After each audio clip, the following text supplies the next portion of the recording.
As we plunge back into our little dark Ysterra tale here tonight, my friends, last week when we started this game, two of you, well, three of you, because there was somebody else with you, we'll get into that at some point, were summoned by Delvorminath, the super duper amazing Delvorminath, one of the Ascendants in this world, kind of godlike being, who summoned you to make you breakfast badly and then proceeded to ask you to travel to this island that doesn't exist anywhere and that apparently just sort of appeared out of nowhere because he's got a bunch of disciples over there and they've been doing something a little hush hush, and they've all been going not crazy, but they've all been hearing whispers that have slowly driven them to apathy and listlessness, which is kind of totally the opposite of what Delvorminath stands for. Usually he is very steadfast in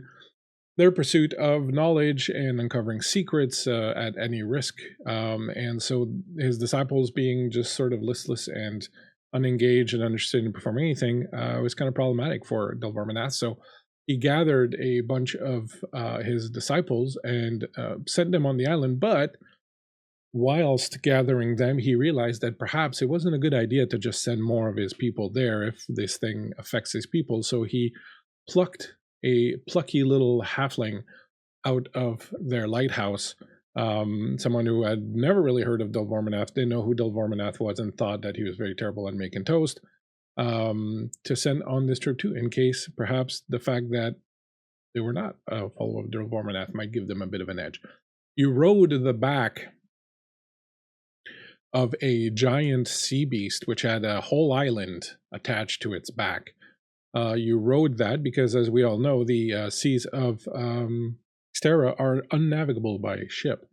You rode this beast and were attacked just as you were about to approach the island by a bunch of sort of howling fury flying things that attacked you, and that seemed to be able to use that power of the whispers that you've been hearing that have been plaguing you and have been slowly kind of sapping your will to do anything.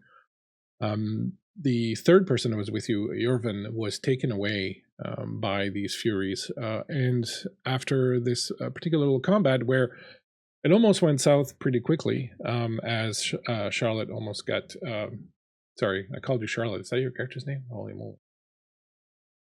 Is it Charlotte? Odette. Whatever works, man. Odette almost being carried away by one of these creatures, but a incredible Legolas-worthy shot by Wint saved your bacon, and the whole of you made landfall on this island, this very dark, strange-looking island in the middle of nowhere that wasn't there a moment before. As you approached, you saw that you were nearing a little village and a bunch of people. Hey, darling Creepshow, thank you for the lurk. We appreciate you. I hope you're doing fine. You approached land. You saw people coming from the village towards the shore to come and meet you. However, our story doesn't start there tonight. Our story starts somewhere else, further inland on the island, in a small cabin in one of the westernmost little sort of mini islands that make up this bigger island. I guess it's kind of an archipelago, I guess. There is a small cabin near the water. Perhaps kind of a fishing cabin or something like that. There's a bit of smoke that's coming out of the chimney. Inside the cabin, we find a couple of people. One is an elf.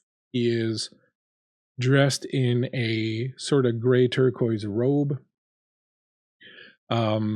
is looking a little bit worse for wear as he lies on a bed, a cot, looking quite drawn, haggard, definitely without much energy or any sort of zest or pep or anything like that.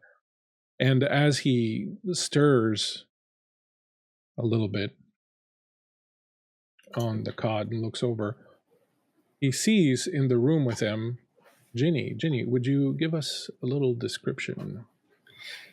Yeah. GINNY is very tall and lithe in appearance, but not quite as tall as elves would be. She's got a thick mane of red hair that flows down in a braid on her back, and her attire is sort of scrappy. She's got a lot of old, tattered pieces of fabric kind of sewn together into bare minimum leather armor, and she is sort of kind of messily hanging boiled strips of kelp over a fire to dry, and kind of like frantically busying herself between keeping the cabin warm and keeping this elf cool. And as you do that, he sort of stirs and shakes a little bit and sees you and says, "Jenny dear, you're still here. I thought you would have abandoned me by now." No, I do not abandon you so quickly, my dear. I just went to the rocks below to get some kelp that washed ashore. You need to eat. Oh. Kelp soup. My absolute favorite. Sarcasm does not abandon you in this time, I suppose. I am afraid that I lack the energy to eat in any case. Don't seem to be getting any better. Has there been any news from the others from the observatory? Has there been any news from the observatory? There has not. It's been like maybe about 2 days since you last had any news from any of the other followers of Delvorminath that are there. Okay. No, it's been silent. No visitors or word from any of them. I hope they're all right. I'm sure they are. Perhaps and he tries to kind of sit up in bed. Try to get out there. I push him down, but like a little too rough. I'm sorry. No. You cannot go anywhere. He'll be the death of me. Was I talking in my sleep? He was not. He was absolutely still. In fact, you checked a few times to see if he hadn't passed because he was so still and his breathing so shallow, and he really had. It was totally as if he was gone. I'm gonna keep that to myself. There'll be the very pregnant pause as like my hands sort of freeze over the folding of the kelp over the fire, and I'm gonna say, oh, this and that. You sort of grumble a little bit. You'll be on the mend soon, I'm sure. Been having strange dreams, violent dreams. I see myself. I see through my eyes, but it's as if it's somebody else's eyes. Perhaps I see.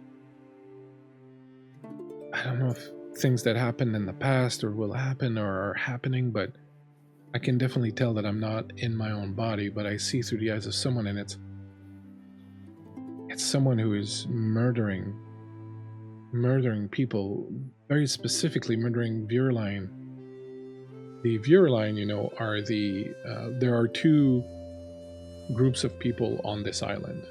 Might as well fill that in now. We'll meet one of them a bit later, but one of them is the Vuurline, and the Vuurline live in the Vermilion Forest, and they are in some ways the lords of this island. You have seen them from afar a few times. They are tall, usually quite broad. They have this dark red metallic-ish looking skin, horns, bright eyes. Many of them wear masks. You haven't quite figured out yet how that works within their society, but many of them wear masks, some don't. And you know them to be beings of very, very intense emotion and passion. They never, quite the opposite to what's happening to your lover here, is they are very, very driven to extremes of emotions and sort of passions. And he says, very specifically killing Vuurline, I didn't recognize anyone, but it was quite monstrous. The blood everywhere, stabbing them. It was very upsetting. I was certain I would have called out in my sleep or been agitated. No, nothing like that. Is there... Am I a follower enough to know that that's something that should be, like, reported to somebody? I think you are a follower enough to be intrigued and curious about it. I think you would also know that at this point, given the state of the followers of Delvorminath on the island, reporting anything is probably not going to do much. I guess what I'm saying is I don't think you'd make a trek for it, but if the opportunity showed up, you probably would say something. Okay. All right.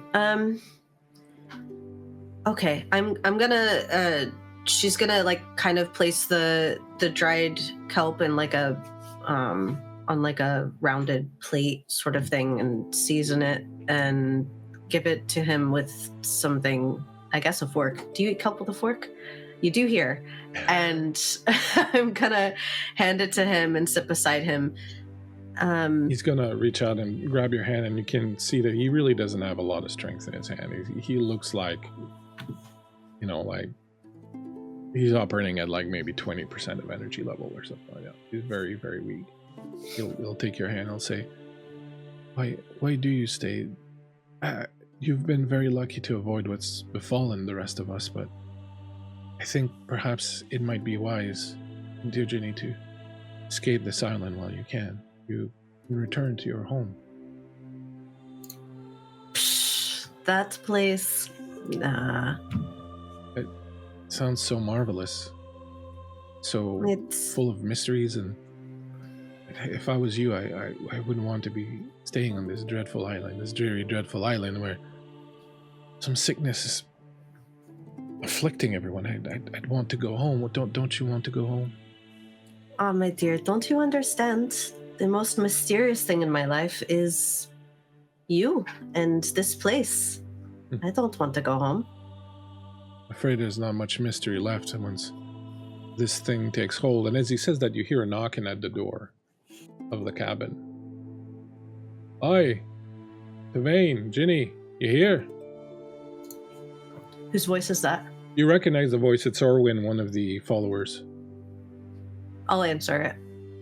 You open the door and you see Orwin. He's a fairly stocky guy. He's got a long black beard that kind of hangs down a little bit and thick tufts of hair. And he, you know, like all the others of the faith these days, he doesn't even have the, you know, energy to wash or to clean himself. So he's looking pretty bedraggled. Tavane's the best one because you keep him clean and kind of going. He's kind of bedraggled and, you know, looking like he hasn't really washed or taken care of himself in over a week.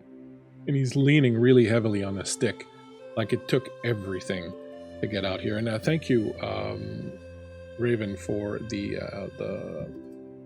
hail for Erin, giving you a advantage. And he leans on a stick. He's like, "How are you two holding up? Tell me you have something to eat. I'm starving." Do you like kelp? Can't get enough of it. This one's sarcastic, just like you. He walks in. Tavane, the very picture of health, I see. And he comes in and he's like, I'll take some of that kelp if you don't mind. I'm gonna hand him the untouched plate so that he has something right away, and then I'm gonna prepare something a little easier for Tavane. And Tavane says, what brings you here? Just came to look in on you and see how you were faring. You hear a sound like the bowl that he was holding of a kelp hit the ground, and then you hear sounds of a struggle. What's happening? I whip around. You whip around. You see Orwin has a dagger in his hand, and he's on top of Tavane. And he's like, I've seen, I know, I see what you will do. And he's trying to stab him. Roll initiative. I'm gonna fucking try to pull him off. Roll initiative. What do I roll for initiative? It's just like D&D, so it's your D20 plus your initiative bonus. D20 is a 13 plus initiative bonus. I don't know what my initiative bonus is. It's the only thing that's blanked. Shit. It's your dexterity bonus. Thank you. 2, so 15. Okay. So you turn around and you see him kind of pressing, and you see the dagger go down and blood sort of splashes, but you get the action now. What would you like to do? I am going to pull him back, and I guess for now I'm going to try to grapple. All right, so go ahead and make an attack roll with your strength bonus. Strength bonus. 4. It's 4d8, correct? Sorry? Hit my... Oh, no, maybe not. Hit my This is hit exactly dice. like D&D, so it's your D20 plus your strength bonus plus your proficiency bonus. Okay, thank you. No problem. Were you rolling freely? No. Like 4d6? Another 13, so that would be 14. 14. All right, so you grab him, and he's kind of weak, because of what's been afflicting him. So you don't have a lot of difficulty in kind of pulling him away from him. As you do, he turns around, and he's going to take his action, and he's going to be like, "No, you can't stop!" And he hits you with the dagger. Ooh, natural 20. Oh. Fuck. You do not expect him to be so feisty, and he delivers one hell of a blow to you. So that's going to be a total of 8 points of damage. Oh shit. Okay. As that dagger bites right into, and you can see that he's a little bit kind of horrified by it.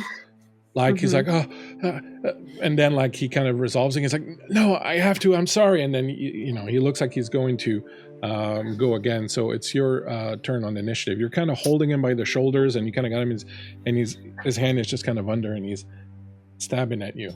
You get to go again. Can I try to am I able to kind of like weasel my way into a chokehold to bring him to unconsciousness? You can go ahead and make again a kind of a brawl roll. So roll plus your strength plus your proficiency bonus. 15 plus 2 plus 1, 18. Okay, so go ahead and roll damage. It'll be your d6 plus your strength bonus. D6 plus 1d6 plus... Oh, it's only a 3.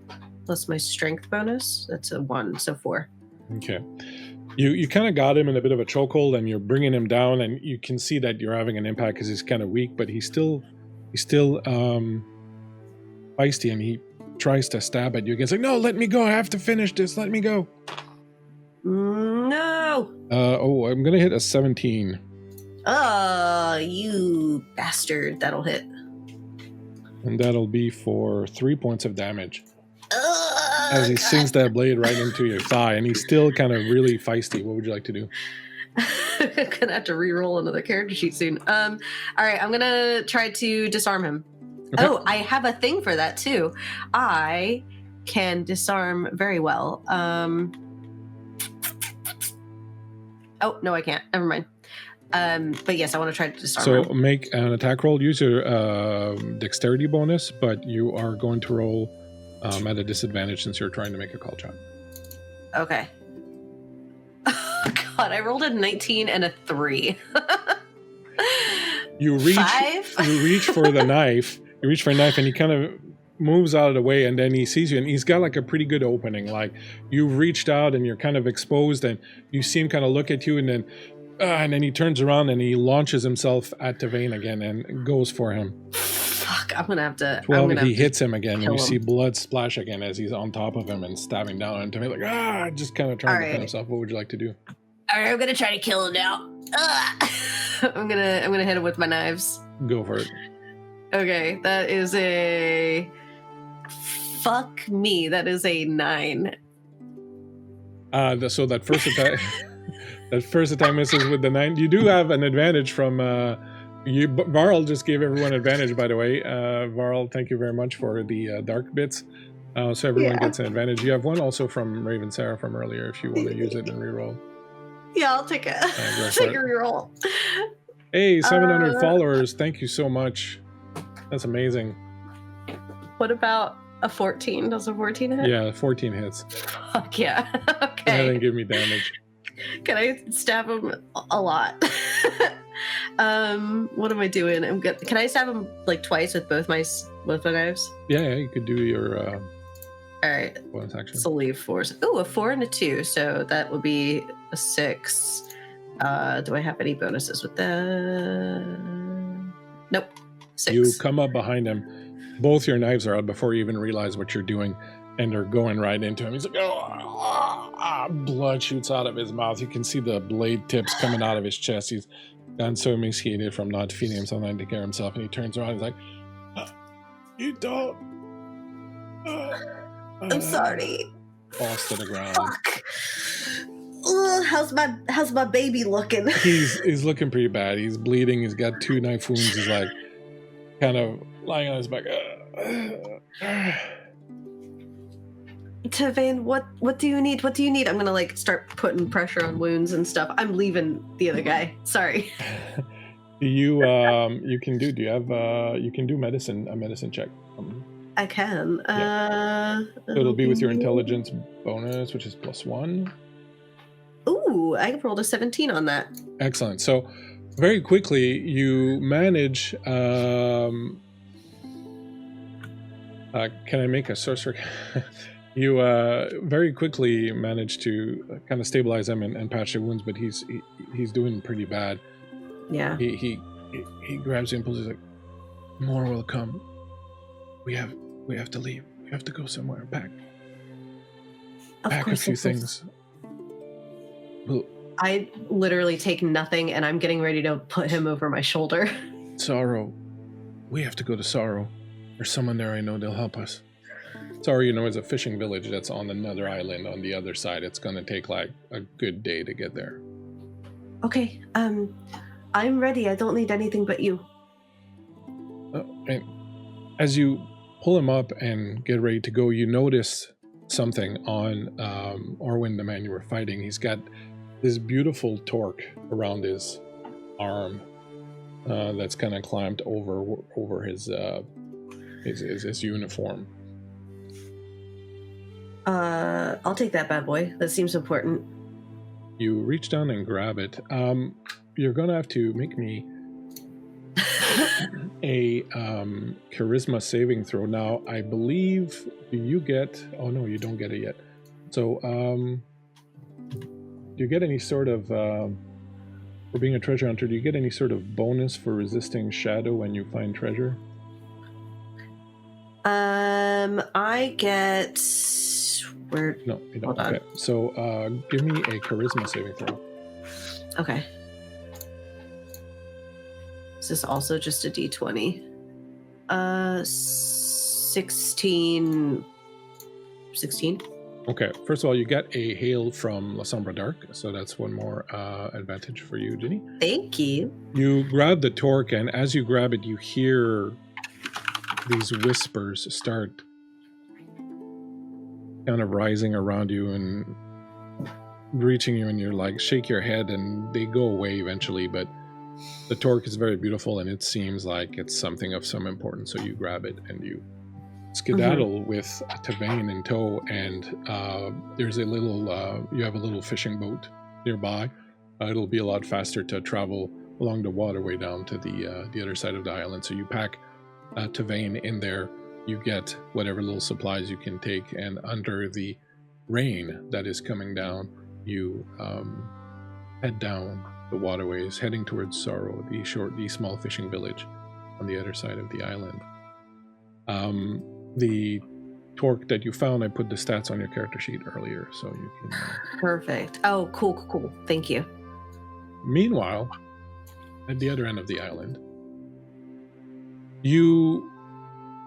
the creature on which you sailed here approaches the docks on the edge of this town, this small village, is shrouded in fog, and it sits in this very narrow little valley between two rocky peaks, and behind them there's this very dense coniferous forest that extends as far as the eye can see. The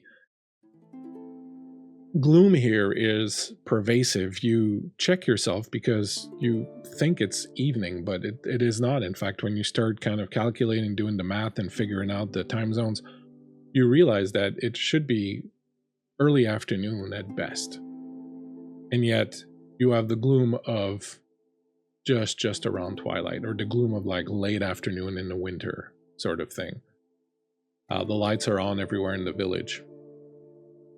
As you approach, you see the fishing boats, which are moored to the docks. You see people moving from the village and coming towards the shore. Your beast has sort of hidden down into the water, and it's just this little floating island now that's approaching the thing. I know some people wanted to do something, retcon a little something you want to do before you approach the island, so let's take care of that, if you will. Was it Miko, I think? Yeah, I had something. I was curious, how many days did it, or how many hours rather, I know it wasn't days, how many hours rather was it between the attack from the creature that took Yorvin and us arriving at the island? Less than an hour. Okay. Like it was so, like, as soon as the fight was over, you will watch the Fury disappear and you could see the island off in the distance. So it took maybe another hour after that to kind of catch up to the island. What happened to the corpses of the creatures that sitting on the island right now where you left them after killing them? Okay. I think in that short period of time then, Mattis would be very focused and cuts the heart of one of them out of its chest. Mainly in an effort to see if it actually has a heart. But he doesn't have time to do a full vivisection, so he'll focus on that. When you cut into them, you realize that their internal organs are all rotted. You realize but that they do exist. It's not they made do exist. of, like, you get the feeling that these are probably some type of undead. Okay. Creature or risen creature or something like that. They're showing signs of decay and whatnot. Just they were just animated in some way, but they are physically there. Do they consist of any kind of blood or ichor or anything? Yeah, there is like some sort of dark, very thick, viscous, dark red blood, if you will, but when you cut them, it wouldn't bleed like their heart was pumping. It would just kind of dribble. Right. Okay. I think that's probably all he has time to do. So, as we're getting off of our mobile island and arriving at our destination island, I think he's basically just like sloughing off any excess gore off of his arms. He doesn't seem overly concerned by it. As he's basically flinging ick onto the sandy beach. What have Odette and Wint been doing in this last hour? I know some of you were wounded also, so I don't know if there's any healing checks that are being made or anything of that nature. I'm still very minorly injured. I don't know about everyone else. Alex, was Odette injured significantly? That's what I was checking. You don't have wounds on your character sheet, but I'm pretty damn sure you took them. So that's also what I was curious about. I also don't have them in my notebook. So, but you were healing kind of the same time, weren't you? You were I away healed when myself. Yeah, you were not around when I healed. So I'm gonna say you're down to 20 hit points. Sounds good. Out of 40. Okay, I will definitely use some of my leechcraft at some point upon Odette then. So I have to medicine check for that, which I have a boon on.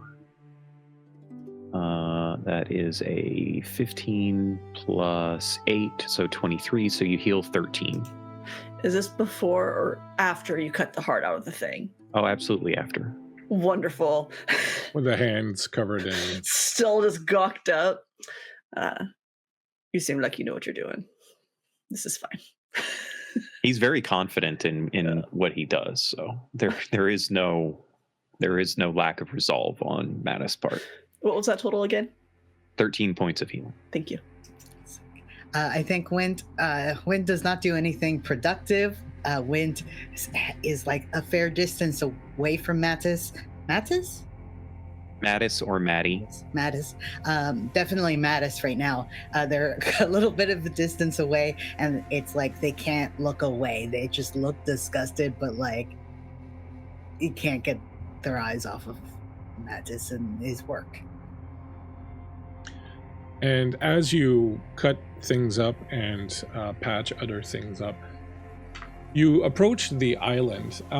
As you do, your little island nears, you see a group of people from the village get into one of the fishing boats and kind of row out to meet you. It's pretty clear your island can't dock, so they kind of approach you. As they get closer, you notice that there are kind of strange, interesting looking people. They have this kind of purplish, dark purplish skin. They have horns, which are uniformly this kind of glassy blue. And one of them, who's standing at the prow of the ship and sort of waving at you, has this brightly colored, painted, ornamented skull on his belt. And as the boat approaches, he waves a hand and he says something in a language you don't understand, says something in a different language you don't understand, and then finally speaks in a tongue that you do understand. And he's like, "Oh there. It's a mighty strange ship you have there." So the waters around the island are calm enough for fishing boats? Yeah, then? your boat has stopped now. And right.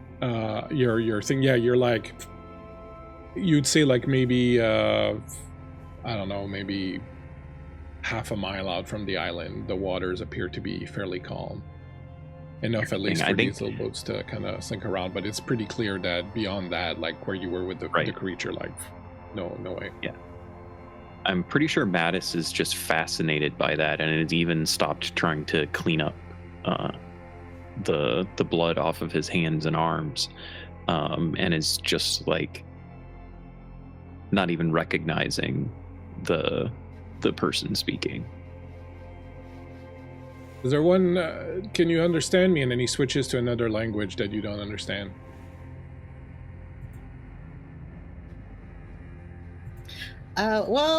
We understood one back. One. Do you understand me? Yes, of course I do. Okay. Hi. I'm Wint Wistfellow. I'm here on a quest to find little glowy crystals for my lighthouse. A quest, you say? Sounds very dangerous. Yeah, they usually are, unfortunately. Where have you come from, if you don't mind me asking? And at this point, their little boat kind of has come up to the island and, shored up on the beach of the island, and they disembark, but they're kind of keeping their distance. There's 3 of them. Is their demeanor more like very curious. Kind? Are they very curious but not suspicious? Exactly. Okay. Well, I'm from the Phelan's Lighthouse, or the Stormlight Lighthouse, and you know where that is? I'm afraid I've never heard of it. If I'm honest, I did not even know where there was other land. I assume there was. We've occasionally seen people arrive from somewhere else. There's someone in the village right now from somewhere else, but it's rare enough that where? I must say that I doubted there was anything nearby. Well, you can ask them yourself if you are coming to the village. I guess my question is, what is it that you seek? as I said, it's not often that we get visitors, especially not arriving on their own little island. My name is Caroline.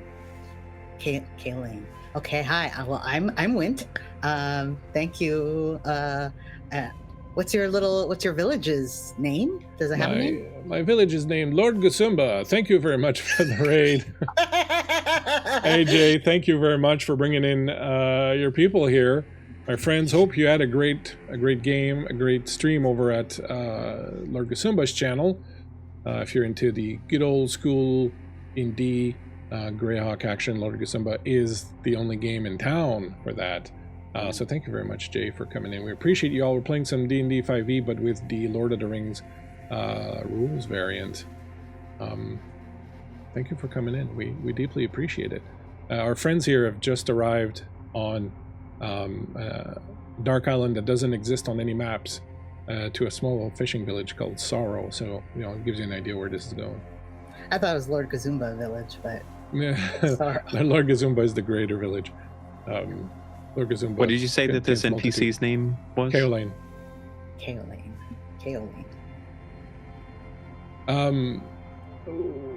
We're simply, we don't mean to be inhospitable, but we're simply wondering what your intentions are. If you're intending to cause us harm in any way, shape, or form, we may as well take care of it right now. Thank you very much, Patrick, Canadian Ancient Gamer, coming in hard with the multiple sub-gifts. Thank you, Patrick. We really appreciate it. You are a fine fellow and a distinguished Canadian. Thanks for the follows. We were told that there was a bit of a malaise on the island that came from an unknown source, so we were a malaise. I must say that quite the contrary. We've been doing pretty well. But how about we go to the village? I think we'll probably be a little bit more comfortable there. You can tell us where you come from, and tell us everything about yourselves. I'm glad to answer any questions that you have about the island or what we're doing here, and you can meet the other stranger that's in town. My first question, do you know of the Ascendant? Do you worship any Ascendant here? What's an Ascendant? Okay, good to know. Let's... It's some kind of god. There are... Yeah? As far as I know, there's some kind of god. There's all sorts of them.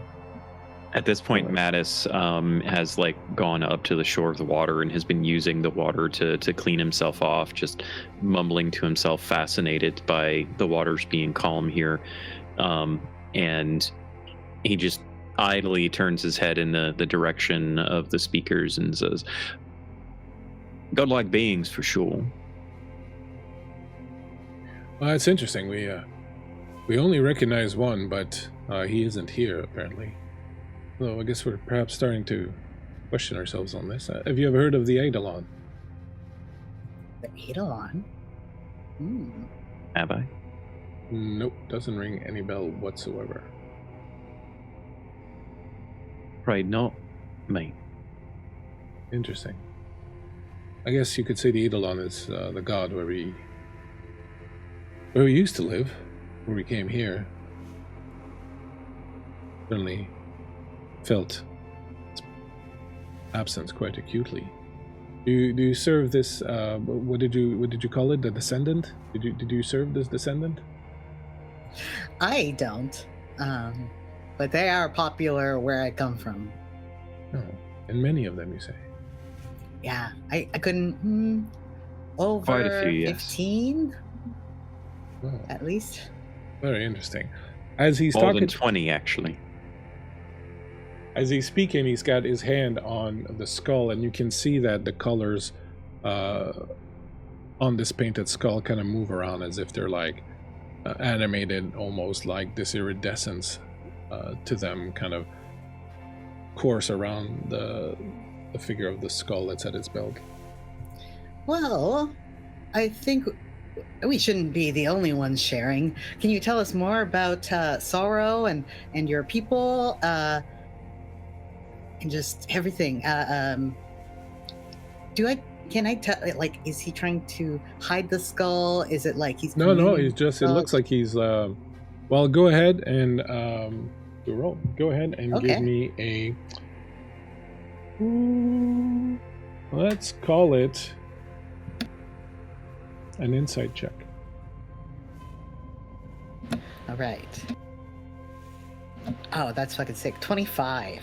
Excellent. You're pretty sure that there's some magic involved. He's doing something or whatever, because the skull wasn't kind of lit up and animated this way until he started touching it, and now he's touching it and it's kind of, you know, reacting to that, and you kind of get the feeling there's maybe some sort of spell action going on.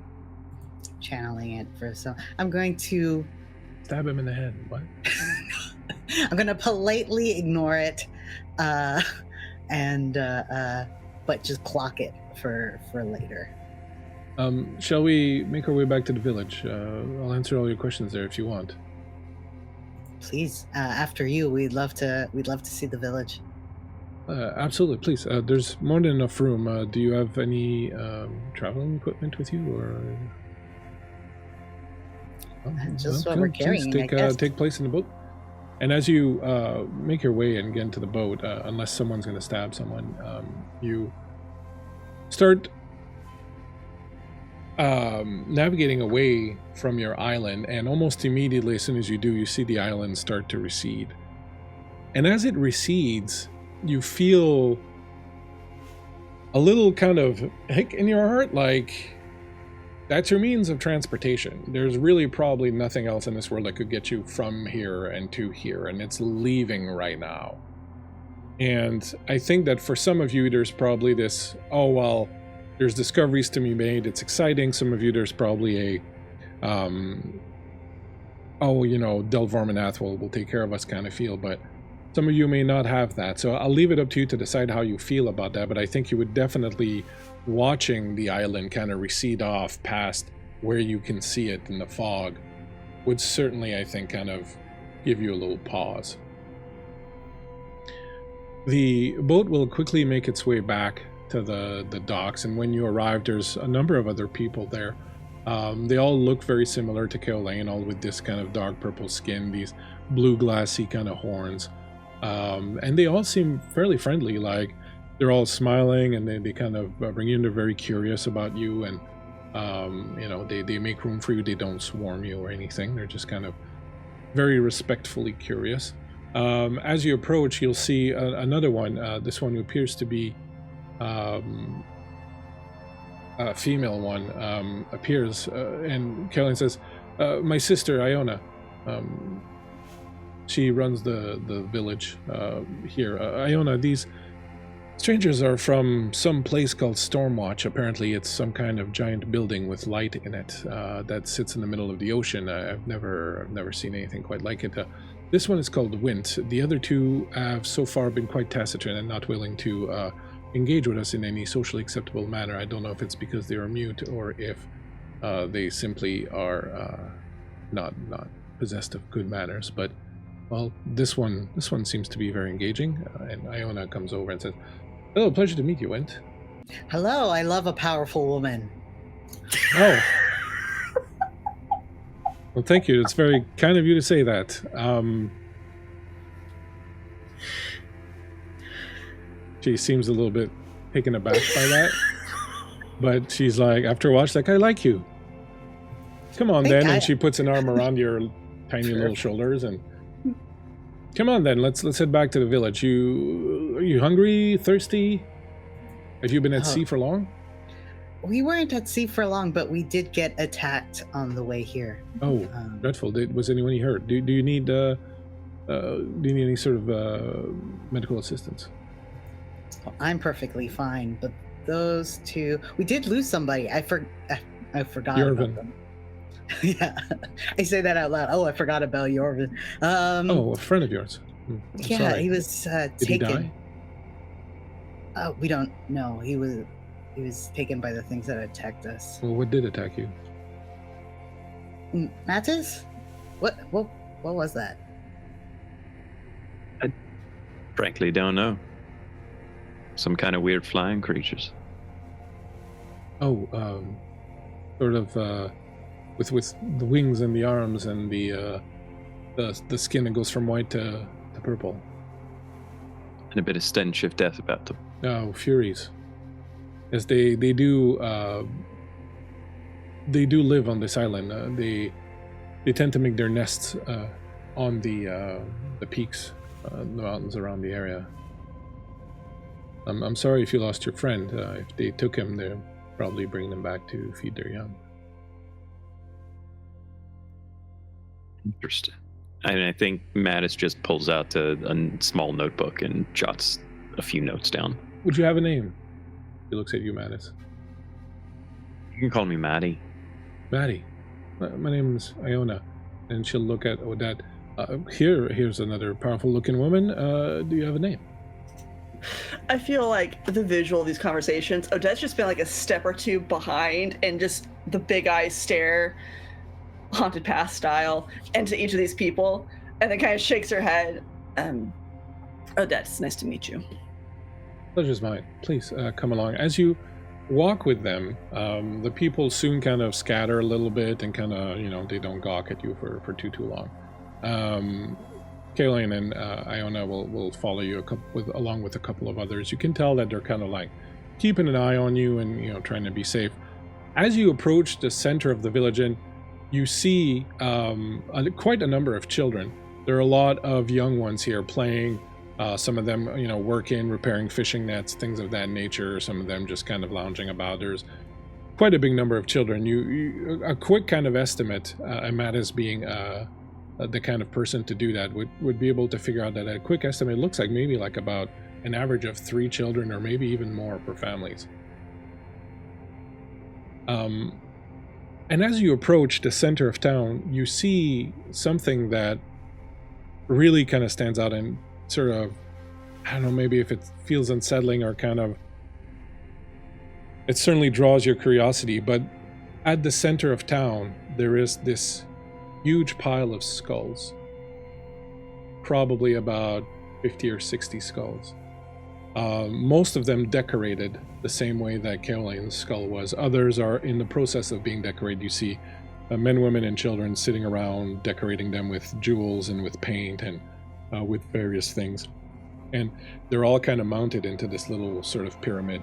And there are other things around, like little flags and little statues and little totems and things of that nature around. And it kind of looks like they're decorating or preparing for some sort of celebration maybe, or something like that.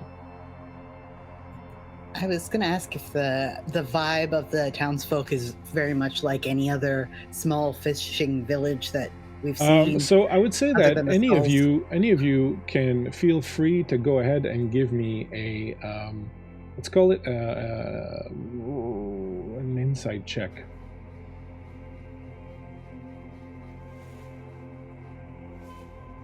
It's a 19. 12. I got an 8. Right.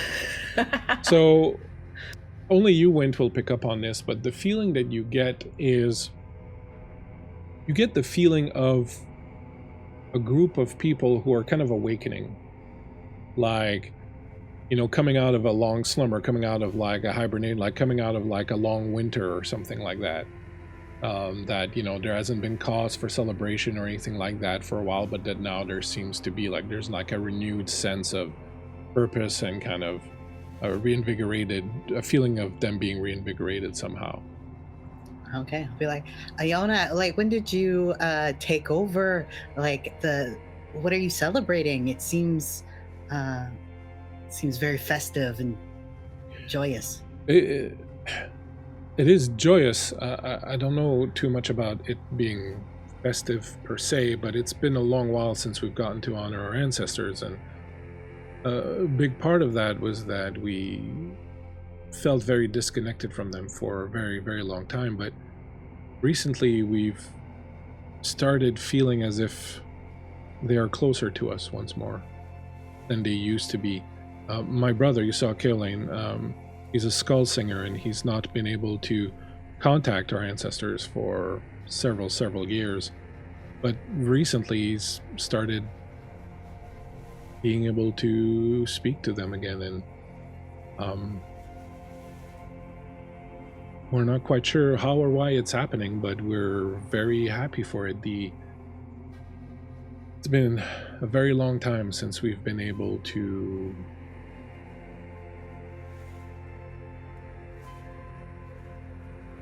feel the presence of our homeworld.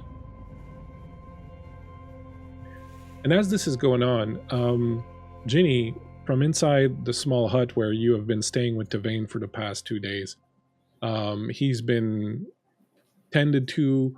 The wounds have started to kind of heal. He's still feeling, kind of listless and whatnot as he was low energy, but the wounds at least have kind of healed up. You hear a language that you don't hear spoken out here a lot, and we haven't really kind of dug into the different languages and stuff, but this would be like a language that Tevane and the other disciples of Delvorminath speak, but you've not heard it from anybody else on this island really before. How close is everybody to me? They would be like outside, like your little house would be like give on the main square area where like this pile of bones, skulls and everything is kind of being arranged. Okay. And I had a question for my notes. What were the group of people that Tevane was having nightmares about murdering? The Viraline. Viraline. Thank you. So I'm going to give a bit of lore about these people, and Tevane would have told you about them already on the way in, kind of thing, but I'll do it once instead of doing it twice. These are called Umbrians. They've been actually let's deal with that a little bit. The past 2 days you've been here, they've been very welcoming. I've taken you and Tevane in. Tevane has obviously had some sort of connection before with Caroline and Iona.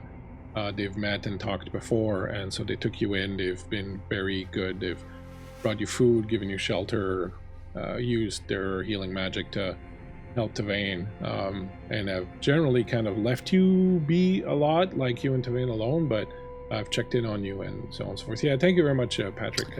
We really appreciate your support, man. It's very kind and generous of you, and we thank you very much for it. But you do hear this, and when you look out the window, you see, well, Erin was not here, so how about the three of you give a description of your characters? Go around, let's start with Miko.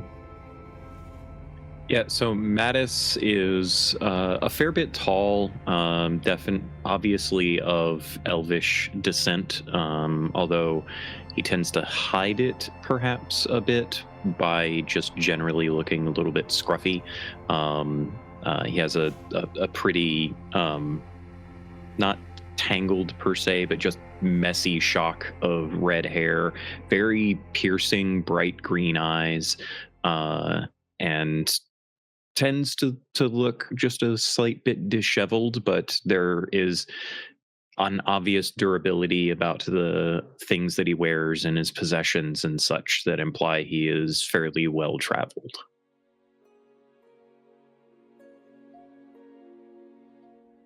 Who would like to go next?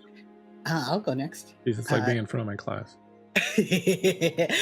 So Wint is a halfling, so they are on the shorter side. They're wearing kind of, if you can imagine or remember the movie, I guess, with the lighthouse with Robert Pattinson, basically that kind of the lighthouse uniform, the long trench and everything. They have a bow on their back. They look very rather dapper, and I describe them as a stud. And the last one, they have some curly, coily hair, and an incredible charisma where they can go up to someone and be like, "I like strong women," and so amazing.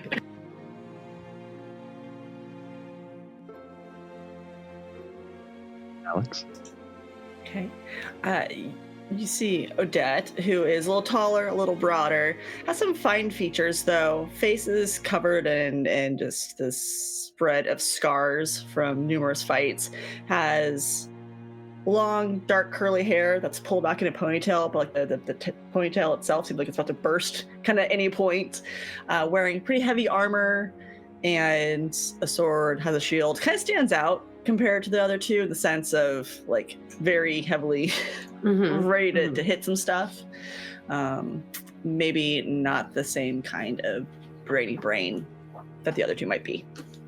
Perfect.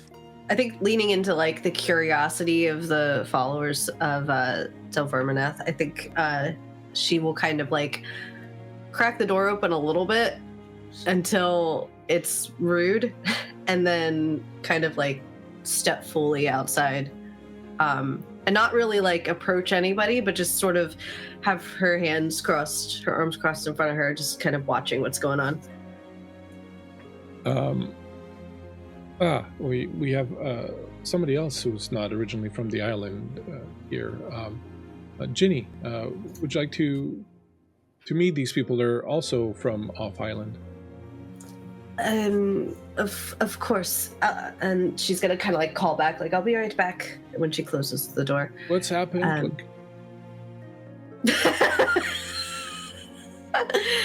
She's gonna kind of like brush her hand. She's been doing kind of fussing over him, so brush her hands off on her lap, and shoot a hand out to the closest one. I would assume it's the charismatic halfling, so she'll go up to Wint and kind of say like, she's very tall, so she's looking down on you, but not looking down on you, and just say, GINNY Gillespie.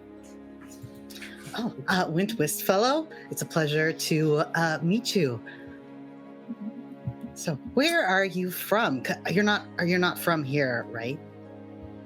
Not exactly. I'm from that way, generally speaking, and points towards the water. This is Odette, and this is Maddie. Mattis or Matty, either one's fine. Okay, Mattis or Matty. And Odette? You also get the Wednesday Addams ocular pat down before like just a real short nod. Ocular pat down. Love it. And what is the occasion for more strangers in sorrow? Oh.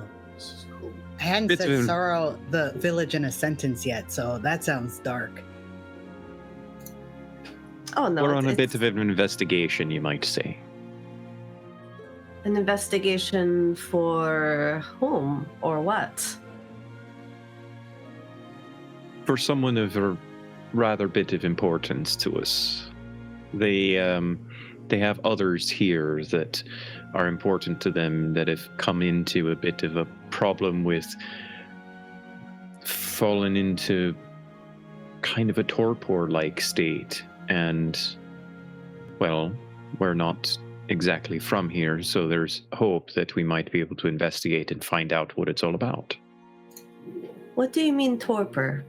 Do you mean like frozen or possessed? I don't think either quite fits the right thinking. It's more a lack of desire to do anything. You see kind of like Ginny's jaw kind of clenches and her eyes get a little wide. And you could see her kind of like look back towards the cabin. Forgive me, it's the destructive curiosity of my my kin. What kind of apathy are we talking here? The kind that causes someone to potentially leave themselves in a state where they can't even do the basics of things such as feed themselves most days.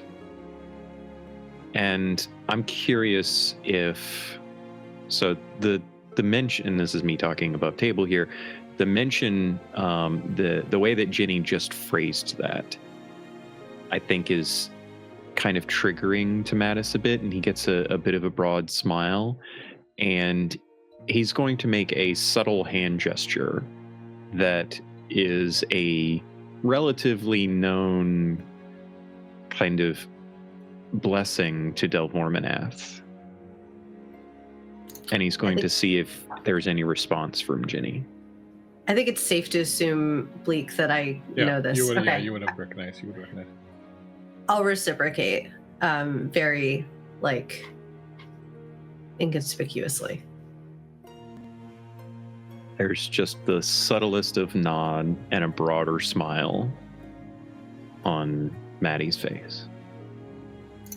Yeah, I think with the sort of how worn down Ginny has been with caring for somebody that has been like on a downward spiral, this sort of new kind of adventurous curiosity coming to the table, she sort of, you see her kind of like get a half inch taller. She's sort of reinvigorated a little bit.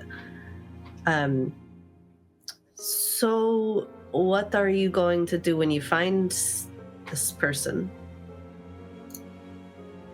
Well, as we come to understand, it's not just one, it's many. And we're hoping we might be able to find out what's going on the island that's causing it. Would you like to see somebody struggling with this unknown disease now? You know someone then? Yes, I know someone. It would be quite nice if you could perhaps take us to them then. If that's all right with any kind of gesture, turns his directed attention towards the two that are ostensibly leaders within the... Yeah, you see that they've Sorrow. been kind of standing to the side talking amongst each other and kind of letting you talk and look over, and then when you say that, you turn towards them. The brother nods, and Iona says, absolutely. How about we let you be for a little while? Please,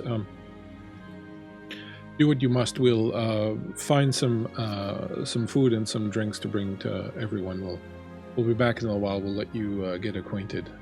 Meantime, if you need anything, please don't hesitate to ask. Grab anyone in the village and ask them for whatever you need. It'll be provided, and we'll return shortly with some victuals for you. Perhaps fresh dressings, if you don't mind.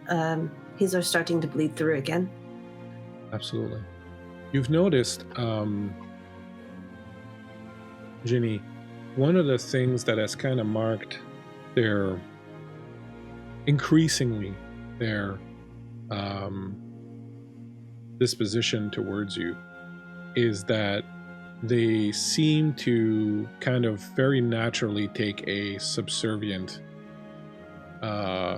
disposition towards you, as I was saying, which you right now, it didn't really occur to you until you saw they were with the other strangers, which is they treated them just kind of as equals or as, visitors to their village. But with you since the beginning, and increasingly so, you now notice they've taken a kind of subservient. It's not very overt and it's not anything, but it's just in the way they address you or the way they respond to you that you've noticed that there's something there that's going on. Okay, cool.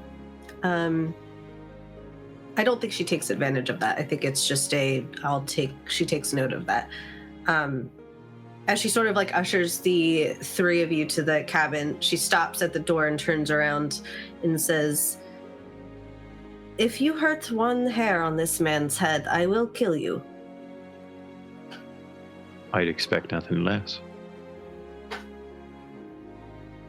Okay. I kind of like open the door and let you all go in.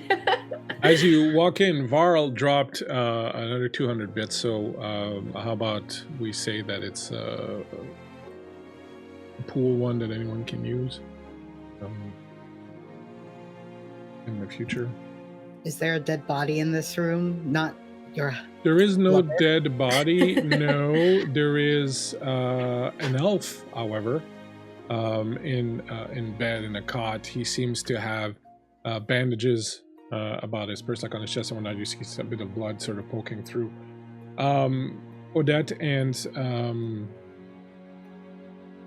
hey, Eritis, thank you so much for dropping by and dropping some bits on us. We really appreciate it. You do notice that on the chair next to the bed are bits and pieces of a uniform that you know is worn by disciples of Delvorminath in certain circles or certain places where there are more formal kind of groupings of them. And as you walk in, this elf kind of tries to look up a little bit. It's like, well, where on earth did you come from? Sorry, where in Ysterra did you come from? I actually do not know. Where did you all come from? I'm from Imana, actually, on the Sea of Entreskel. What? How did you get here? Gifts from the dark. It was a giant creature, an island on its back. I believe it was called the Third, actually, being the third largest being in all the world. The Delvorminath. You're here from Delvorminath, then? Aye. Oh. Well, that's a relief. It's been very difficult going the past few months. My love, they are here because they are looking for people suffering in the way you are suffering. And you're looking for the lot of us. All of us have been suffering thusly. My name is Tavain. They're suffering from stab wounds? No. And the stab wounds were an unfortunate incident, but we've all been struck by some kind of fog or apathy. It started out with people having difficulty rousing in the morning, losing appetite. Then the whispers came. The darn whispers consistently and increasing constantly in strength and in loudness to the point where we couldn't hear ourselves think anymore. And eventually we just started losing all interest in doing any work. It was akin to when you've not been able to sleep for a few nights and you have a raging headache and you just cannot fathom the idea of doing anything other than lying in a cool room somewhere, in a cool dark room, and letting it all pass. But it never passes. It just never passes. And we become so tired and listless that even sleeping becomes an impossibility. And all the while, these whispers keep growing and growing and layering on top of each other. It's quite maddening. I have so many questions. Are you hearing the whispers now? Does it seem to be an area? I must say that since we arrived in the village, I've had somewhat of a reprieve for them. The villagers were saying that they haven't been this good and this healthy or whatever in years, so maybe that's they interesting. have an effect.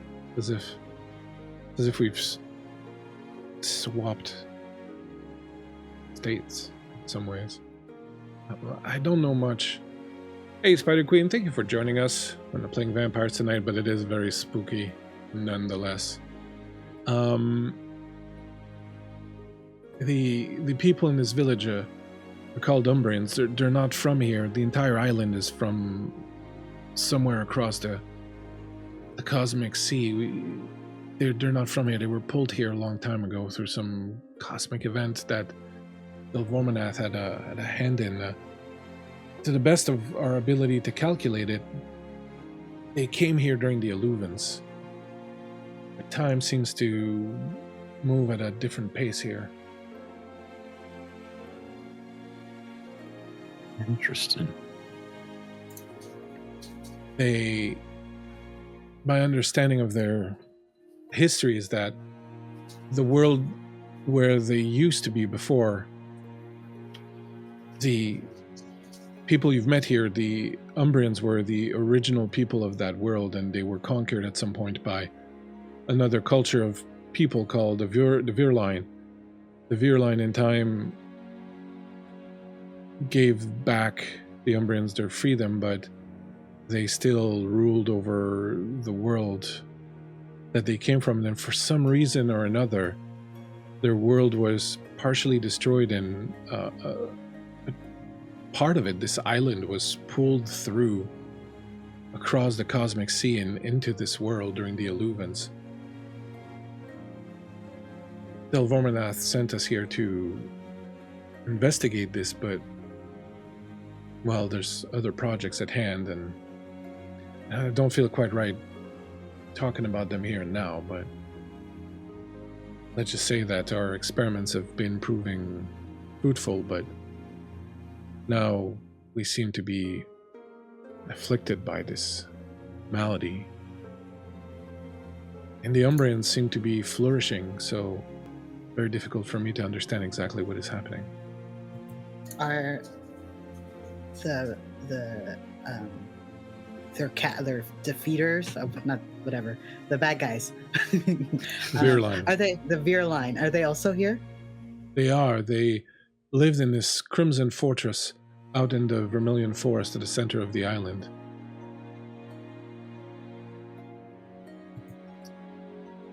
Are they as friendly? They're a bit more... Well, they are friendly. They, I think, simply do not see the need to interact with us much. They're certainly not lording over this island. They keep to themselves and seem to be mostly focused on their own people, themselves, and keep to themselves a lot. We don't see them much outside of the Vermilion Forest. Sorry, the Vermilion Weald.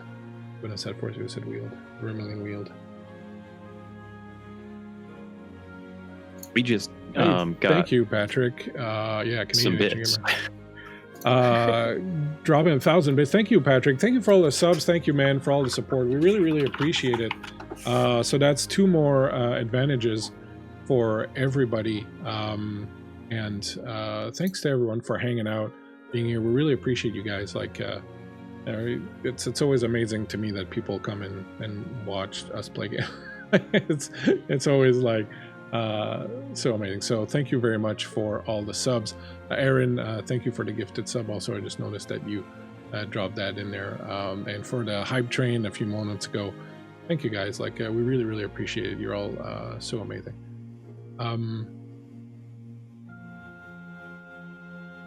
Yeah, so they seem to keep themselves a lot more. The Umbrians were for a long time kind of quiet and also a lot less vivacious than they seem to be these days. How long has it been, this whole hard to describe it. The only thing I can relate it to is torpor. How long has it been going on? Like I said, time goes by a little bit differently here, but by my best reckoning, about 6 weeks or so, perhaps. You say time moves differently here. Do you mean that it moves different compared to the rest of the world? No, I mean that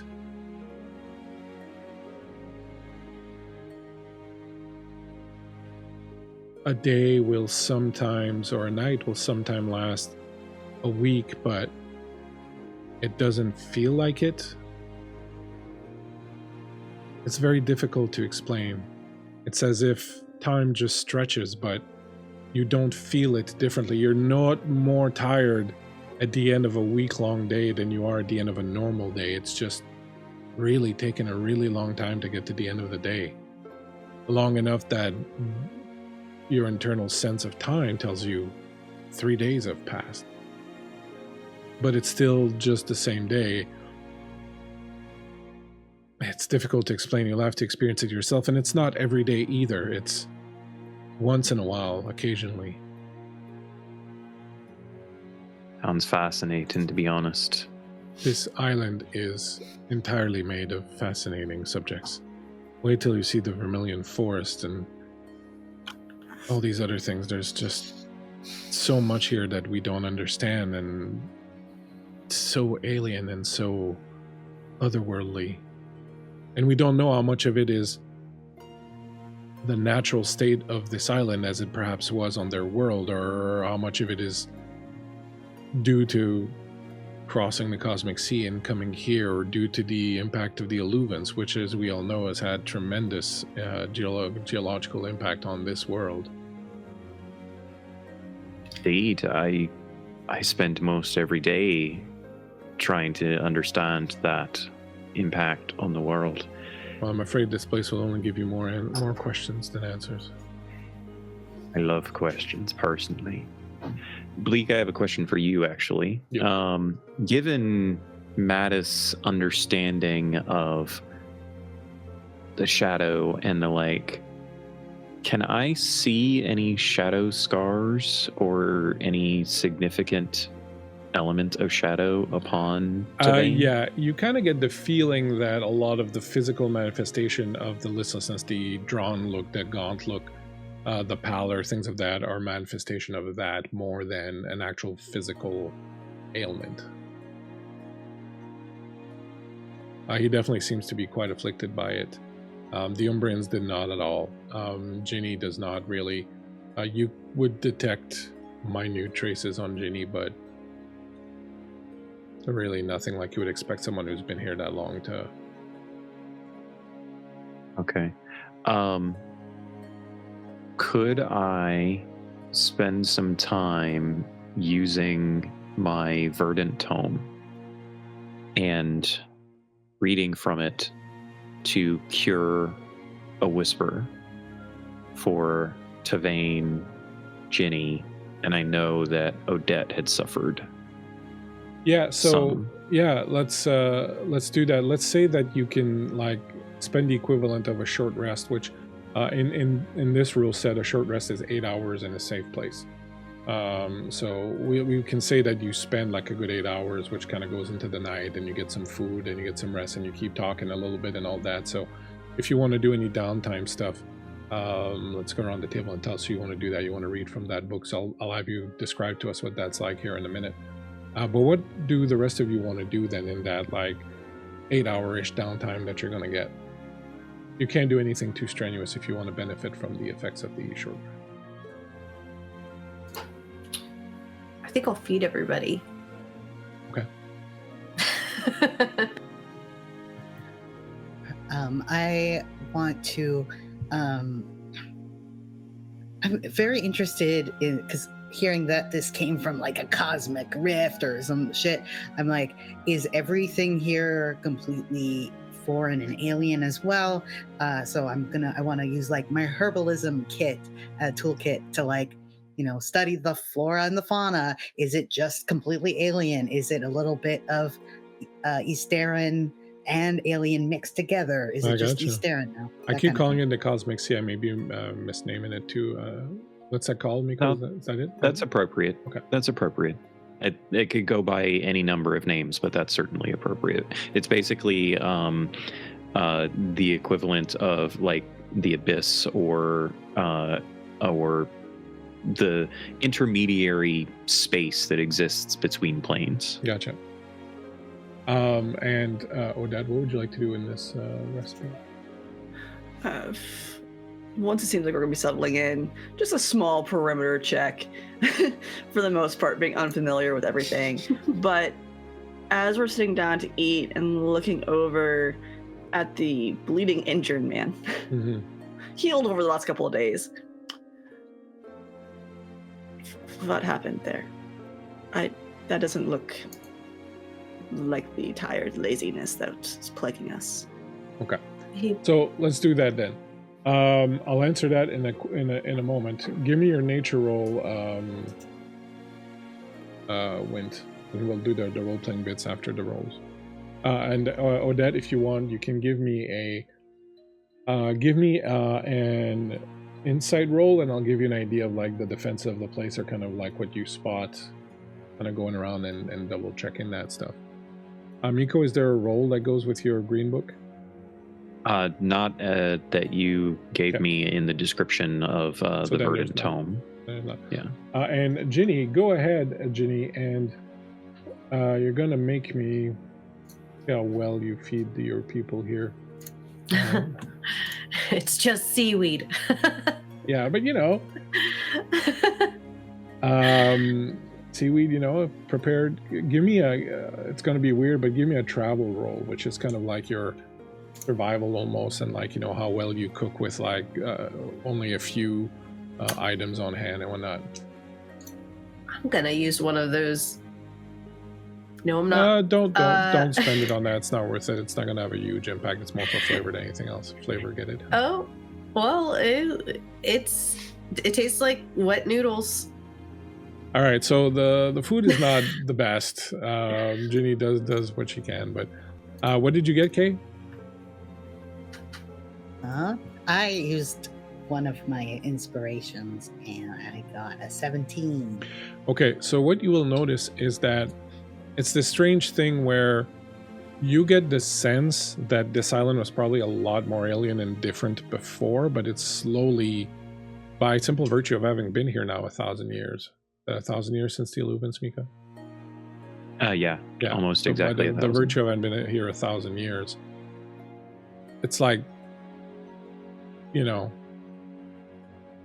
reskinning. The environment is reskinning to resemble, so you'll see like a bunch of pines, and then there'll be a bunch of them that like the bowl is a little different, and it's clear that it's transforming. So you get the sense the place was probably a lot more alien than before. Otherwise, nothing seems too alien. Everything seems very Ysterran, from the flora to the fauna, things of that nature. There's just, these people, of course, you've never seen anything quite like the Umbrians before. And that's kind of what sticks out the most, I guess. And the fact that it's just this perpetual gloom and fog, like, the 10 hours that you're here, like, it doesn't change. All right, so I will answer Odette's question, and then we'll get Miko to explain us how his book thing works, and then we will take a short break. As you sidle up to him, to Tavain, Odette, and you point to his wounds, and you ask him, he'll say, "It seems that some of my brethren have been impacted more than others by the whispers and the malady that affects us. One of my friends, Orwin, one of the other disciples of Delvorminath, came to our house a few days ago and attempted to kill me, and I'm afraid that had it not been for my sweet dear Ginny, he would have killed me where I lay. He had madness in his eyes when he came in, screaming, and he just jumped on me with his knife and started stabbing me, and he hit Ginny quite badly also before she was able to get him under control. We fled then. I figured if the others were falling apart as much as he did, that we were not safe living out there alone as we were, so we came here for a bit of safety." And there's no telling who gets rather violent?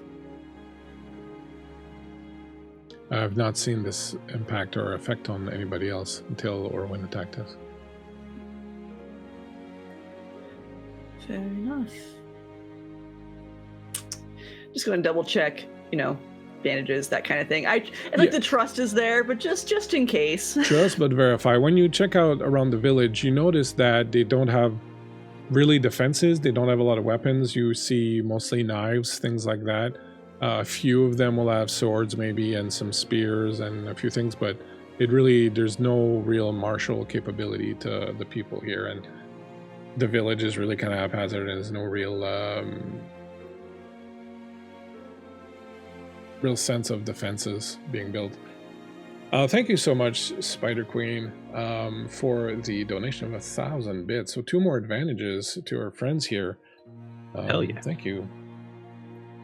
Spider Queen found us by accident last night during our vampire game, and I think enjoyed the game that he saw, and so She has a bag Oh, to man. grace us with her presence.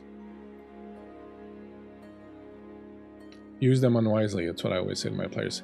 Finally, Miko, before we go on break, tell us a little bit then what occurs when you read from this book. Sure. So the Verdant Tome is it's a very ancient looking book. It's tooled leather, but there's perhaps a slight dimness to the coloration of it.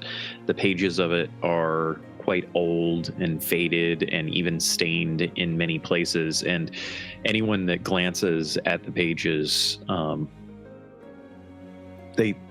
you aren't really easily able to read them. But Mattis seems to be able to read them perfectly clearly, and he's going through page after page after page at some point or another, and occasionally mutters a small incantation, and a bit of magic like wafts up from the page, and it's got subtle motes of green and gray kind of mixed in. He will breathe that in for a moment, and as he continues to read, his eyes will continue to glow with an effervescent green quality to them, and at some point he will pull everyone together, and almost as if he's acting more as a conduit for the tome rather than speaking himself. You will hear him say, "Not all darkness seeks to harm, and not all shadows are cast in anger. As roots grow in secret beneath ground, so too does wisdom find a place within shadowed soil. Let us not fear this shade, let us understand it. Soften its touch, ease its harshness, and may the shadow's burden lighten, its grip loosen, as it finds a path towards balance within. Like the patience growth of moss in dim places, or the quiet pulse of life beneath stone, may this shadow find peace and its whisper fade to murmur, weaving gently back into the cycle of all life." And anyone that has a point of shadow can reduce, or has at least 1 point, can reduce their total by 1. Cool. And as you settle down for a meal of so-so seaweed and kelp, and a bit more information gathering and talking amongst each other, and rest and listening to Mattis read from his book, you feel a little bit of the weight that had settled on you during this voyage and on the approach to the island sort of lift off your hearts. The whispers are attenuated a bit. You do notice they're a lot less present than they were before whilst you've been in the village. And the reading that you just listened to kind of pushes them away even more. And as you finally, for the first time in a little while, find a bit of ability to relax and get some rest, we will do the same, and we will go on our little break here. We're going to take a tight 10, and we will return shortly thereafter to see what other strangeness is on the island of Tenebrum here.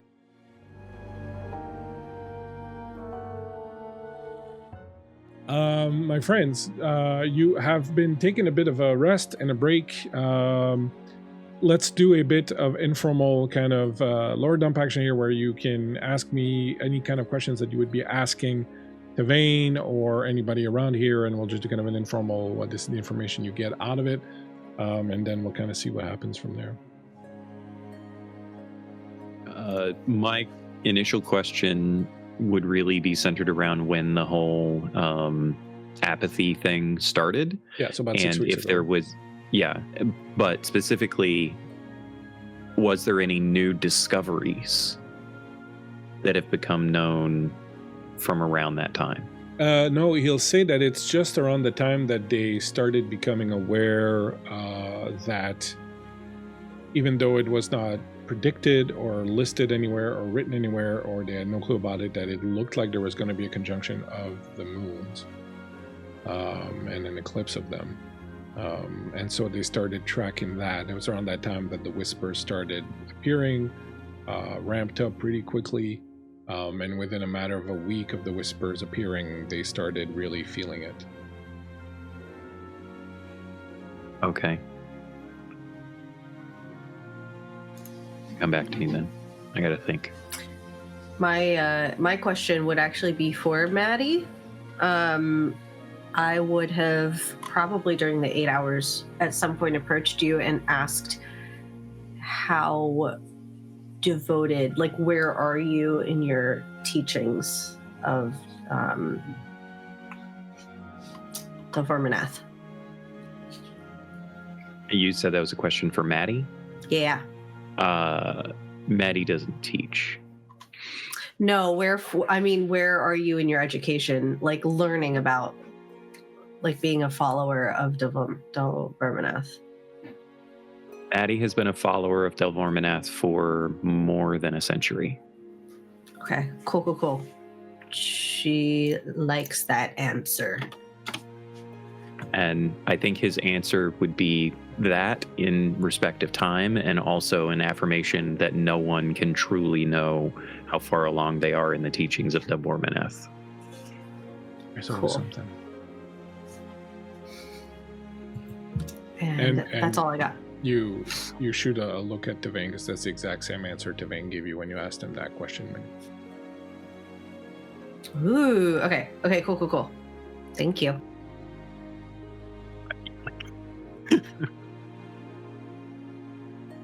Thanks for that gift sub again. Patrick is just making it rain out there, and I Damn, want to say Patrick. that feels really, really warm in the cockles of my heart. People coming and supporting us this way. Put a lot of blood and tears and souls and sacrifice of small vermin into producing these things. Spider Queen coming in with another bit dump, my friends. Another advantage for y'all. I'm going to start making you roll some dice. Oh my gosh. I'm happy to roll dice whenever and however. So you're going to roll dice. Don't you worry, you're going to roll some dice. Anything else that anyone would want to inquire about or kind of try to pick up information on? Alex or Kay, did you guys have anything? Yeah, I definitely have some stuff. So am I getting it right that the symptoms ramped up over time as well? It wasn't like one guy just died, the other, like, it was a gradual thing? Sorry, say that again, please.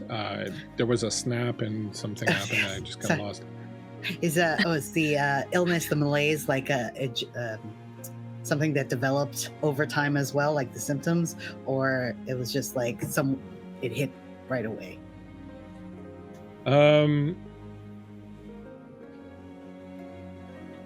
It developed very gradually. Very gradual. Okay.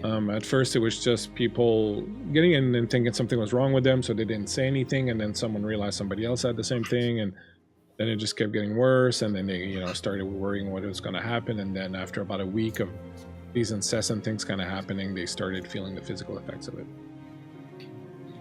How many followers of Delvorminath are here? 13. And he goes 12 now. Unfortunately, the one who attacked me, Orwin, is no longer with us.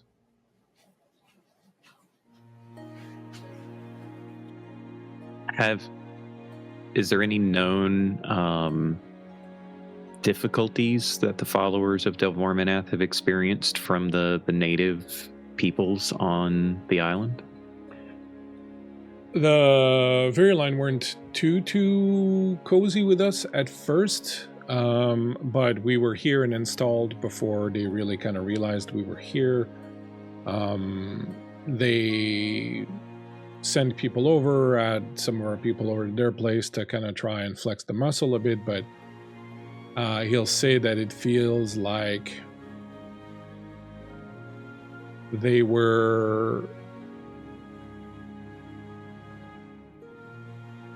had kind of some of their own concerns, and what he kind of picked up on is that they had for a long time ruled a people they had conquered and had not found it to their liking, and had kind of like, we're not interested in going back to that, and kind of as long as we stayed on our little island, they stayed on theirs, and there wasn't much beyond that, too much communications beyond that.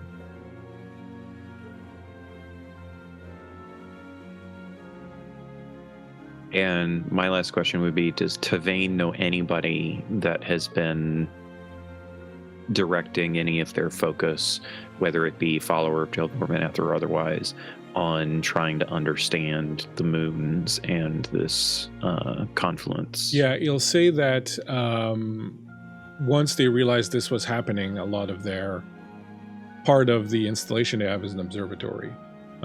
So part of their efforts were dedicated to that. What they got from Delvorminath was that this was an interesting development, an interesting turn of events. They should chart it, track it, keep an eye on it, but that as far as he knew, he didn't think that there was going to be anything, or at least he didn't know what kind of impact it might have. He was definitely very curious about it, and he definitely wanted it to be observed and checked. But even Delvorminath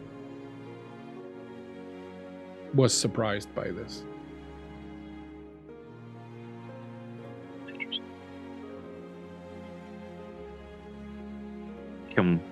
Is this a place that GINNY could potentially lead us to, or that we could get directions to easily?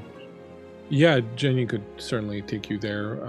I'd be careful though, if they're all kind of turning crazy like Orwin did, you might run into some trouble. And he hasn't been to the observatory in a couple of weeks now because he's been really kind of out of it, and GINNY's been taking care of him in their home. But he'll say that the place has started to change. There's something that's been happening, and the place had started to change last time he was there, and he can't vouch for how safe it would be to go there.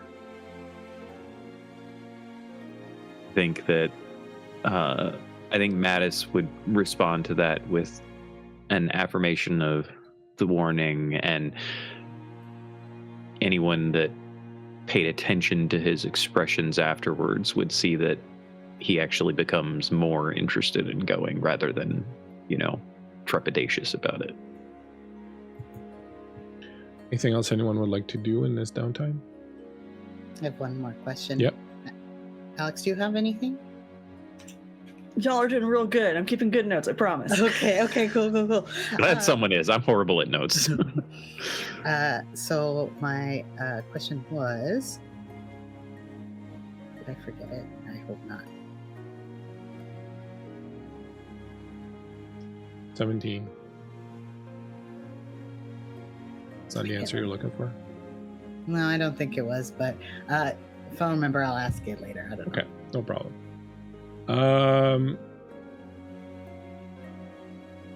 You will get some rest. I'll say that some of the information that you kind of gather from talking to Tavane and some of the people around, the Umbrians here do really seem to have found some kind of regenerative energy. The contact with their ancestors was something that was extremely important to them, and having lost that, he'll say that it made them very similar to the way the followers of Delvorminath are now, where they were very just kind of like sleepwalking through life kind of thing, not to the degree where they weren't taking care of themselves. Like it was kind of like a slightly lesser degree than that. They were still taking care of themselves. They were still fishing and hunting and, taking care of their kids and this, that, the other. But there was no drive. There was no passion. It was very gray, very more, very just like, okay, we get up, we work, we go to sleep kind of thing. And he himself, even with his limited contact with them, has noticed a difference from what he's seeing now to what they were before. The skulls are new. What he got information he got is that they had them. They had just been dead and they just kept them, but now they've started being able to contact the elders. He'll say that from his understanding, what the guy's skull singer is someone who can contact his ancestors through a skull, and through that get knowledge and information and share their experience and things of that nature. it doesn't appear to be like, something where he's all of a sudden he's casting fireballs and shit like that. It's like,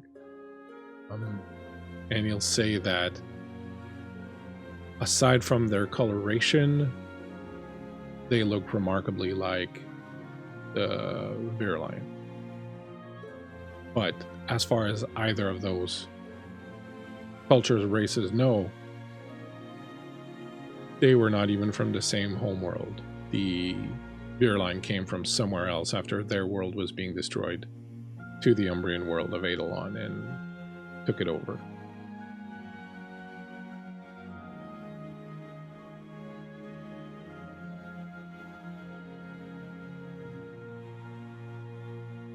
You get some rest. You're starting to experience what he was talking about, where you kind of get the feeling like it should be night, but it's still that same kind of gloomy, late winter afternoon day kind of thing. Tavain is asleep. The rest of you have been doing whatever you're doing, resting and taking care of your gear and this, that, the other. And you will hear knocking at the door at some point. I'm sorry to disturb you. May I come in? It's Kaeling. Of course. I would imagine I would open the door. Oh, thank you. He steps in and you can see that the eyes and the colors on the skull are fading as if he'd just been using them. He'll say, I believe there are envoys from the Virline approaching. I guess we were wondering if you wanted to meet them or if you wanted to try and hide. We've not really had visitors from the Virline in quite some time. They've proven to be willing to let us be. We've not had problems with them since, well, sometime before we came here. But they were at some point our masters and had taken our place by force, so we always treat them with a certain deference, but also a little bit of caution. I think, what is my character's name? Ginny. I think Ginny is going to look over at Maddie as I think she is sort of honed in that this is like another curious cat kind of situation. So she's going to look over at Maddie and give one of those like, I have no problem talking to people, as long as they're interested. Tavain should probably stay here. His nightmares involve the murder and bloodbath of several of them. We need to discuss those dreams at some point. Let's put a pin in it, yes? That's fine. But I'm more than keen to talk to folk, especially when I've got somebody like this one around and he just kind of gestures towards Odette. I remember the thing I wanted to ask earlier. Oh, good. Yes! Yay! I know you were all waiting with bated breath. I wanted to ask I want to describe the crystals that kind of light up the lighthouse, and if they have an idea. Both Tavain and Ginny actually would be able to tell you that they've seen them on the shores near the Vermilion Forest. Oh, yeah, okay. We have to go.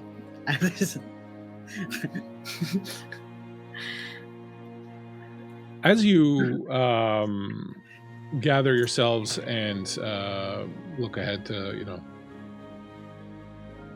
what exactly the hell is about to happen,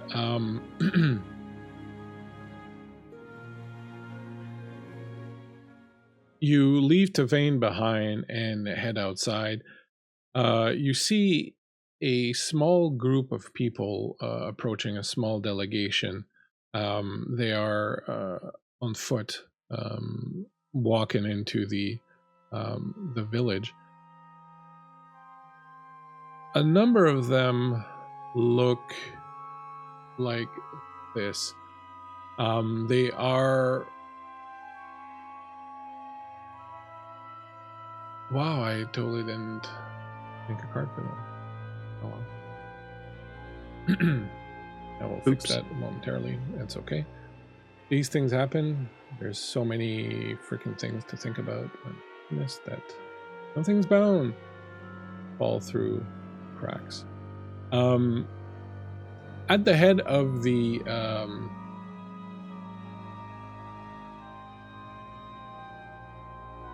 hell? I'm sorry, okay. I am going to...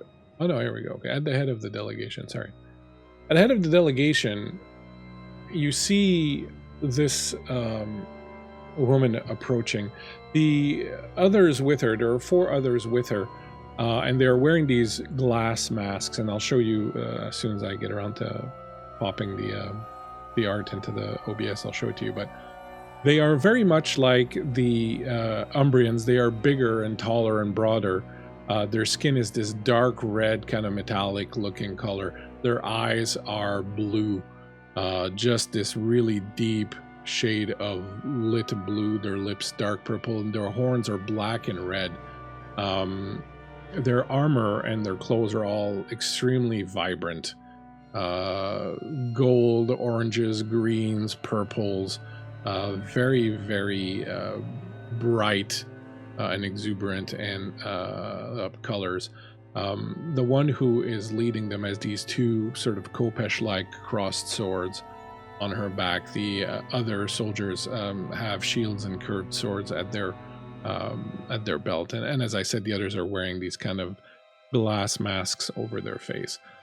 When you step out, this one is busy talking to the sister Joanna at the other end of the courtyard, and as you kind of walk towards them, Kaelin will say they asked very specifically for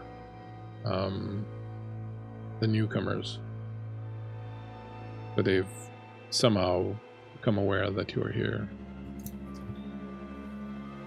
I want to do a vibe check on the emissary, one messenger to another. Go ahead and make a insight. Another insight. Okay, sweet. I like that yours is a vibe check and Odette's is an ocular shake. Different ways. All right.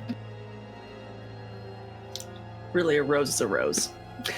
That was a 14 and a nat 1. So I'm going to take the 14, please.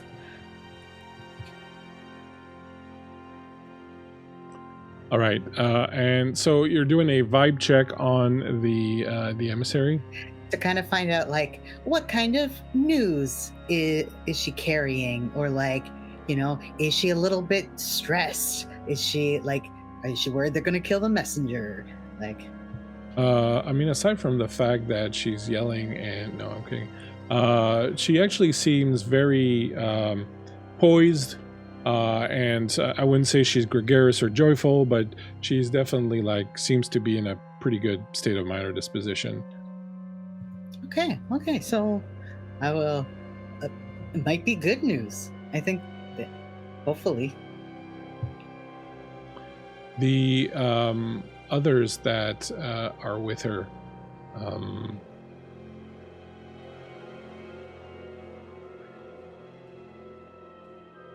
look like this. They wear these glass masks, as I was saying, that have these sort of strange designs on them.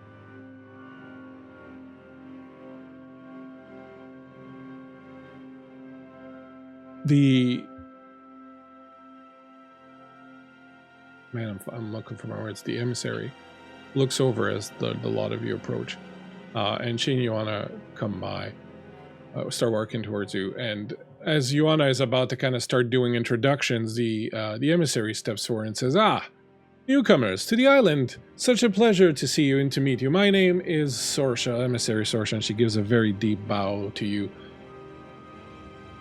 I am so pleased to meet you. It is so very rare that we get to encounter new people on our little island here. Pleasure to make your acquaintance. Might I know your names and titles if you have them? My name is Martis. No title is necessary. Marty, if you prefer, even. Very well. Ginny Gallinsby. Also no title. No, I've seen you before. You've been here for some time, have you not? Of course. Ah, excellent. And what about you, young one, looking at Wint? Well, I am Wint Wistfellow. A pleasure to make your acquaintance. I am the keeper currently of the Stormfall Lighthouse. Pleasure. Stormfall Lighthouse, you say? Very, very, very intriguing. And she looks over to it, and who might you be? Odette Thornwell. Ah, excellent. Most excellent. And she gives you the ocular pat down. It's returned, respectfully. Hers is not very respectful. Oh my god. It's a pleasure One's to make like your a TSA pat down or something. Exactly. Please take off your shoes. No free feet.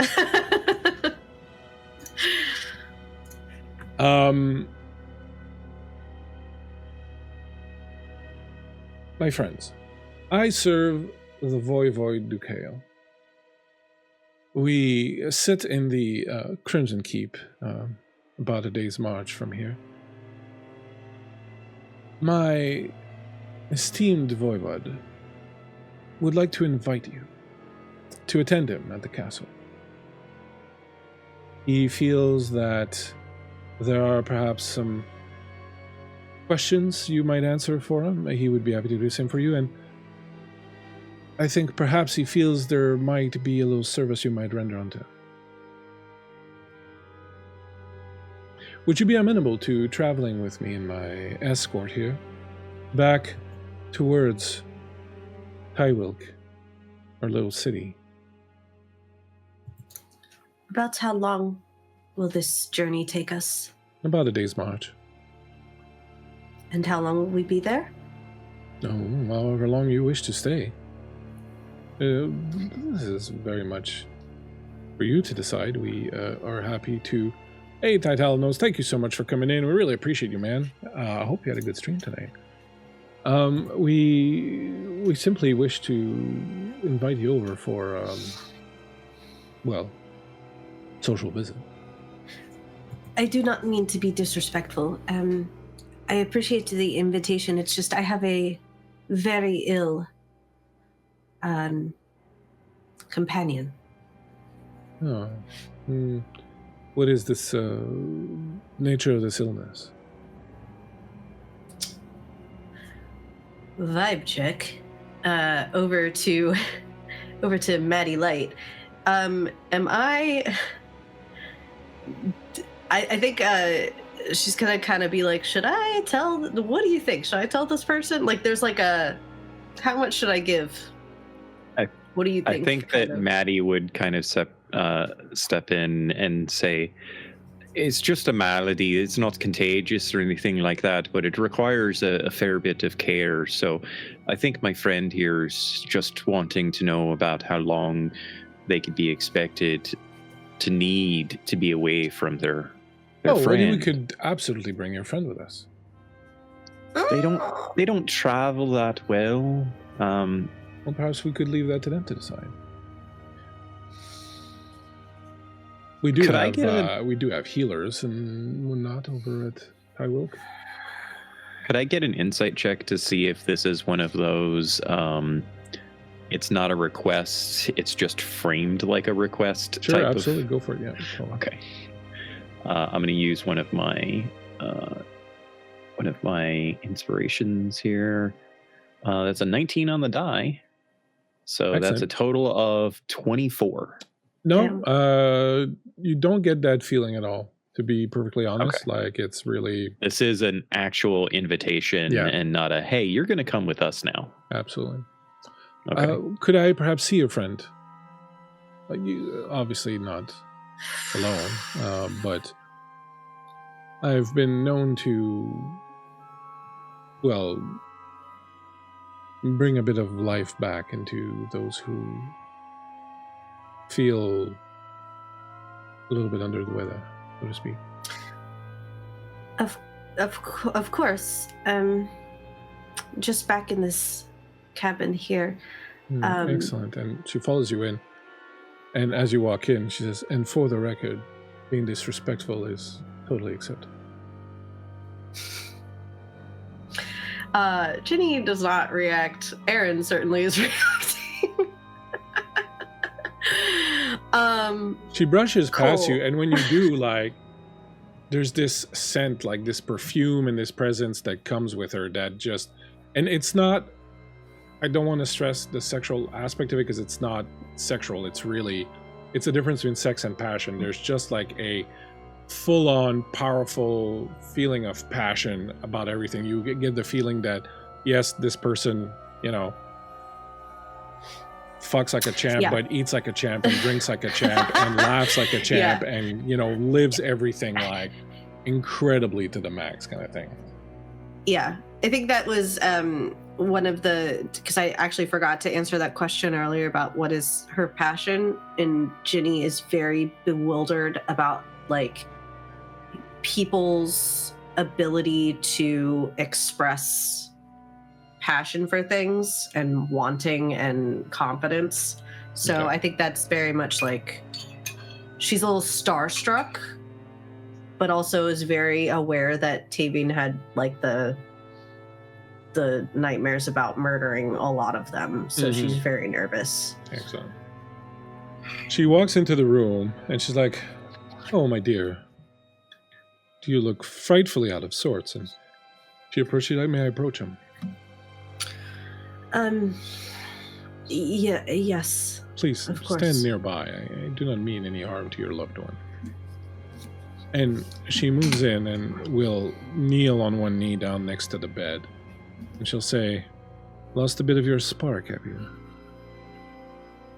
Don't see anything terribly wrong with you except for those stab wounds, but those appear to be healing very well.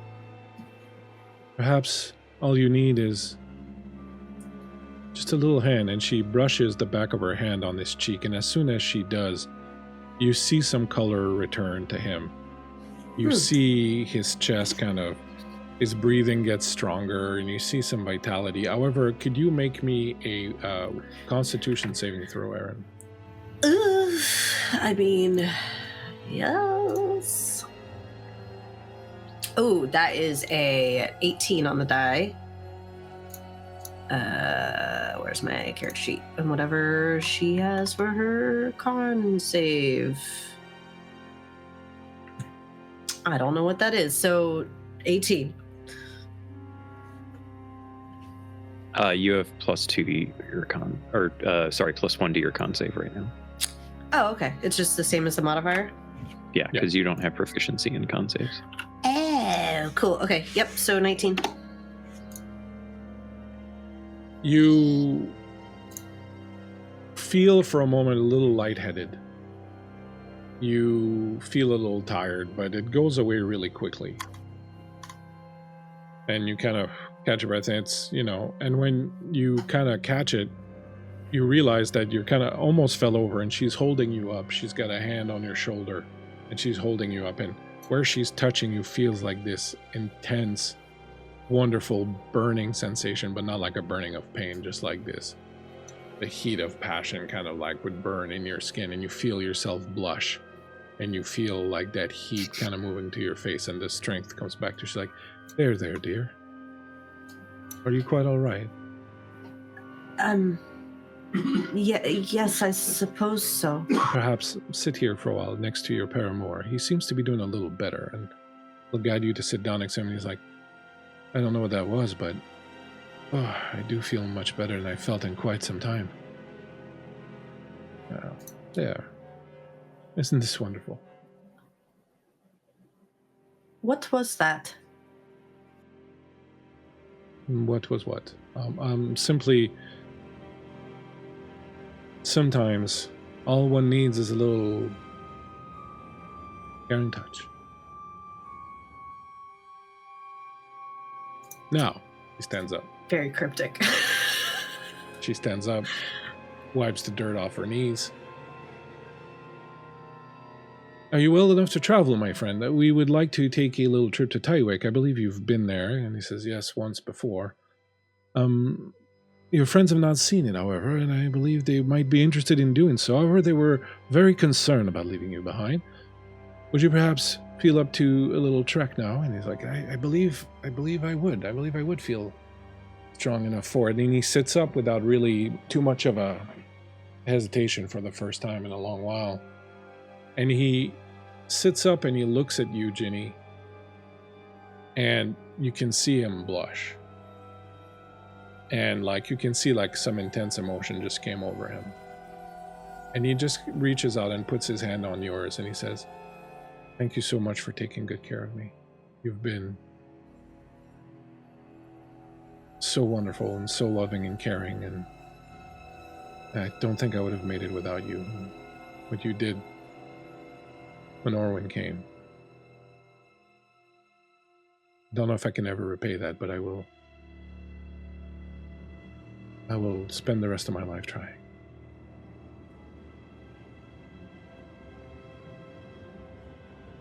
Speak up, darling. I can barely hear you when you whisper thus. Sorry, there's nothing to repay. You are better now, yes? Yes, I don't think I'm quite back to my normal self, but feel definitely much better than I have in some while.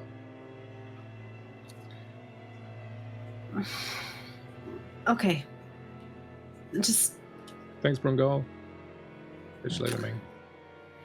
Ginny's not going to say what she's so worried about, but she kind of gives a look to him about, where we're about to go is very populated with the people that he murdered in his dream. So I think she's sort of very standoffish.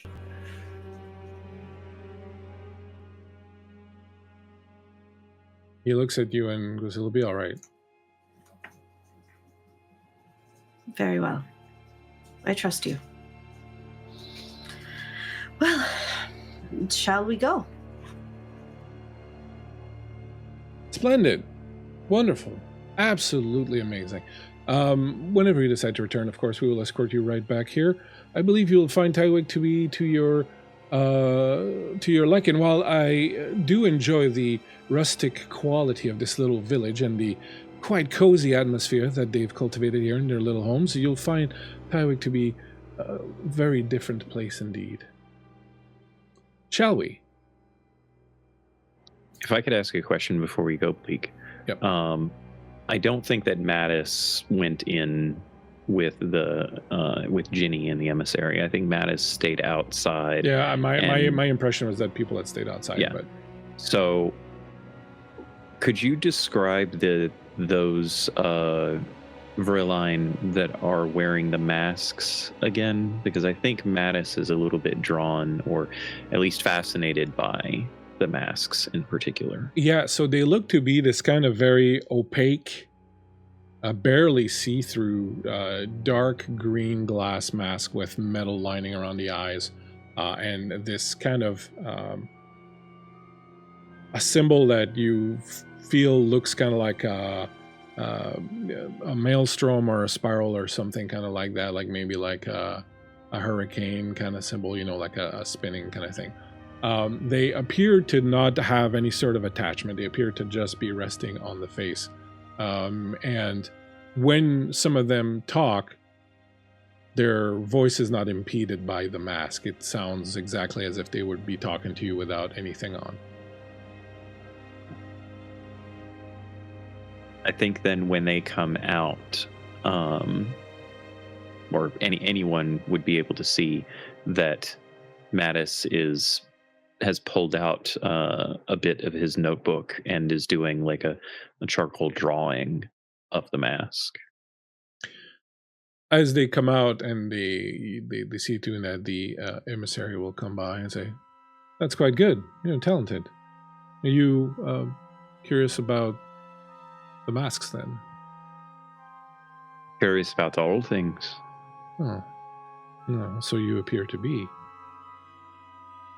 The masks are And worn... on the opposite page, there's actually a charcoal drawing of the creature that he tore the heart out of from the encounter earlier. That's like the most recent drawing besides. So Okay, she doesn't seem to react to it in any specific way. But she'll say the masks are worn by the lower caste of our society.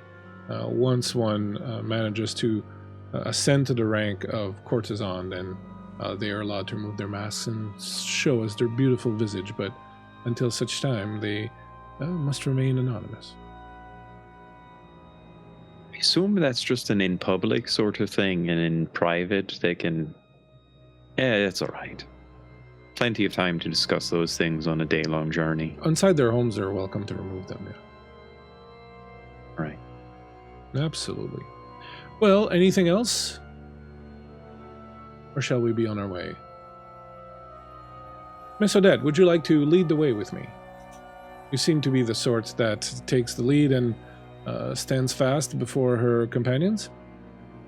Absolutely. Excellent. Let's be on our way. Thank you very much. As she turns to Joanna and Kellen, we appreciate your hospitality as always, and hope that, and she kind of takes a look around the place, we hope that things are going well here. They certainly seem to be. Will you be holding a skull singing ritual then? And Joanna says, yes, we plan on doing it. It's the first time in a long time. He's like, and she says, well, certainly a lot of old things are new again on this island.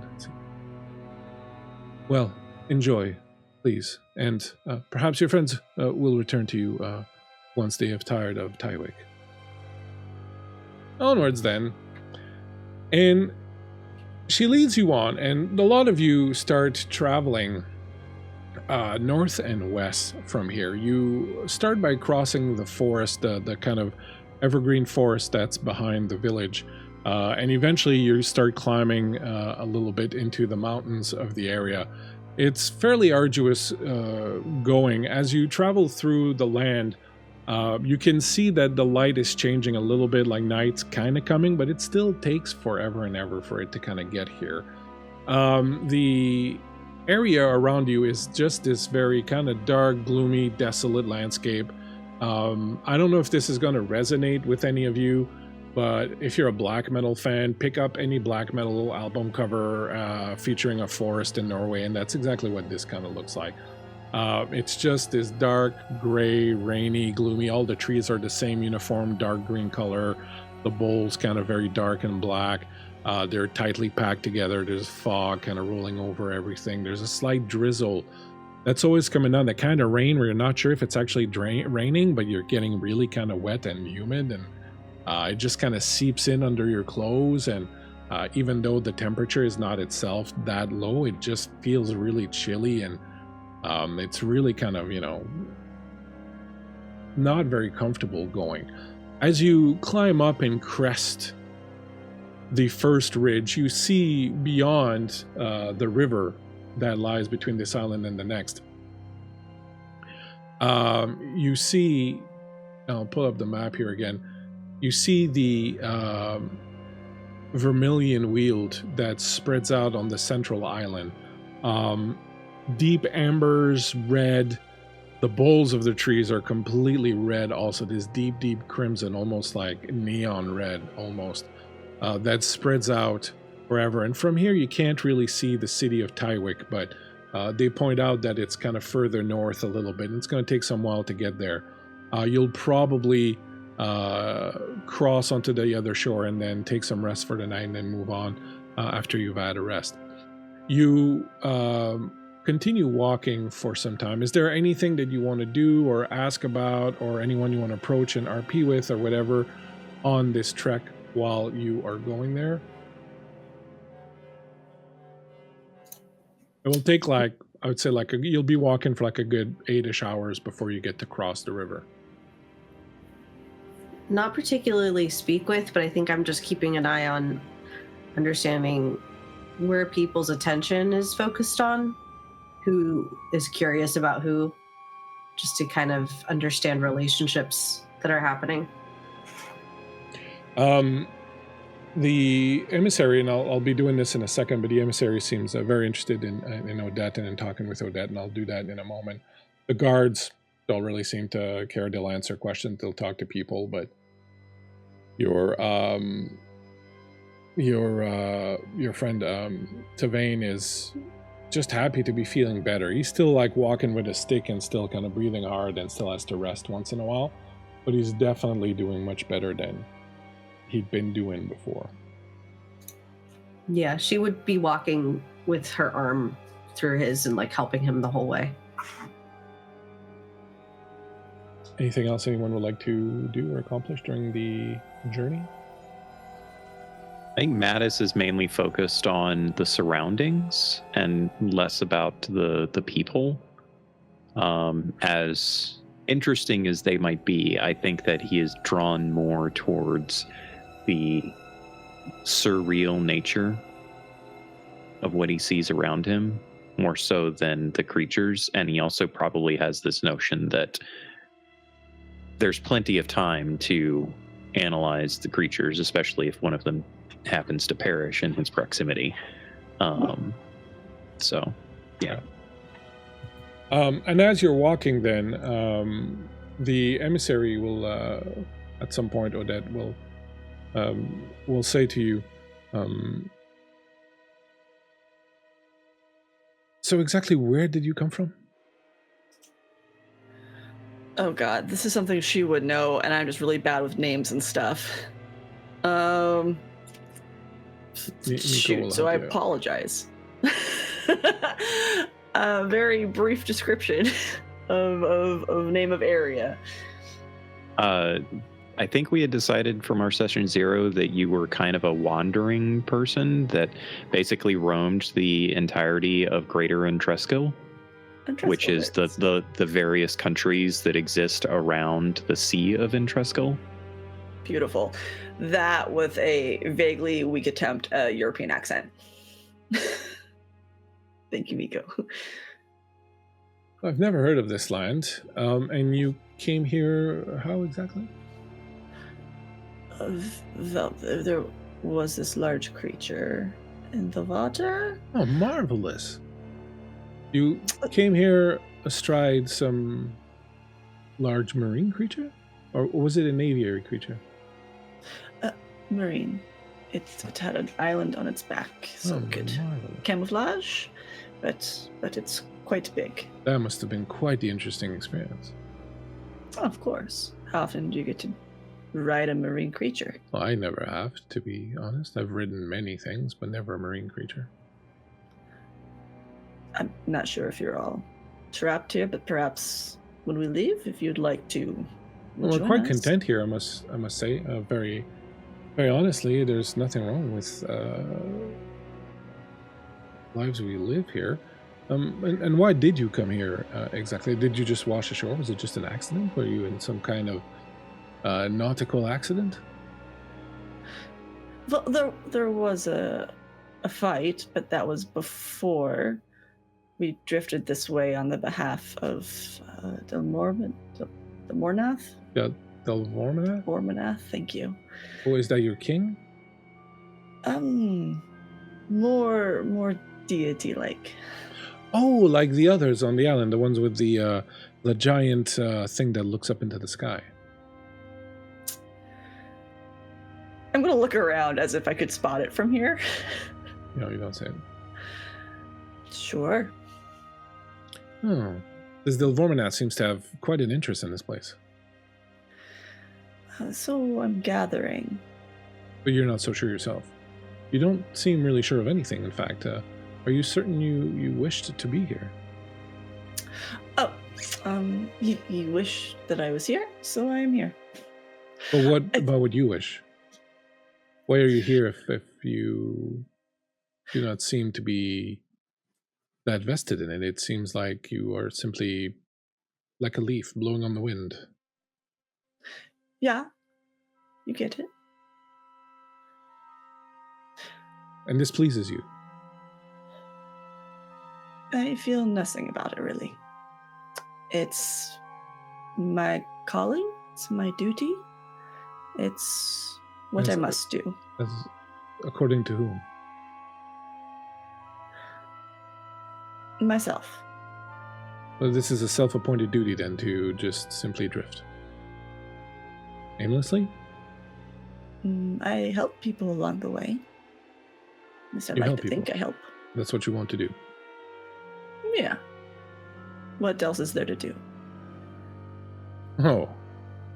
Darling. It's like, it really is a straight, like, what do you mean? What do you mean there's other stuff to do? Darling, very there's genuine. so many things under moon and sky to do. Are you well? I find that odd, since you seem content to stay here. Is there a lot of things to do here? What do you do?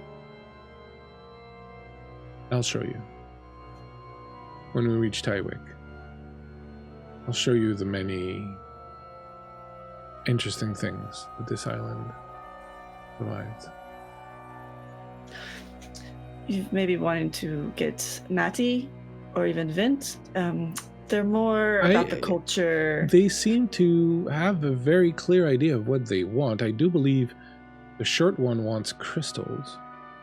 Mm-hmm. And I do believe Matty wants to know everything yet not know anything, which is very interesting in all of itself.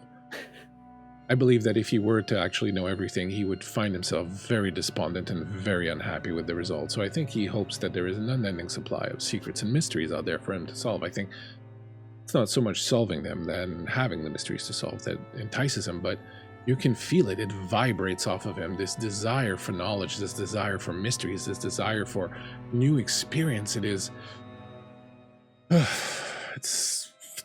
You can feel it and taste it in the air when you're around him. This is someone who wants things, who knows what he wants, and is actively out there looking for them and searching for them and living his life according to these desires that he has. It is wonderful, and yet you are like a rock. Solid, unmovable. Things flow around you without disturbing you too much. You are gray and silent and there.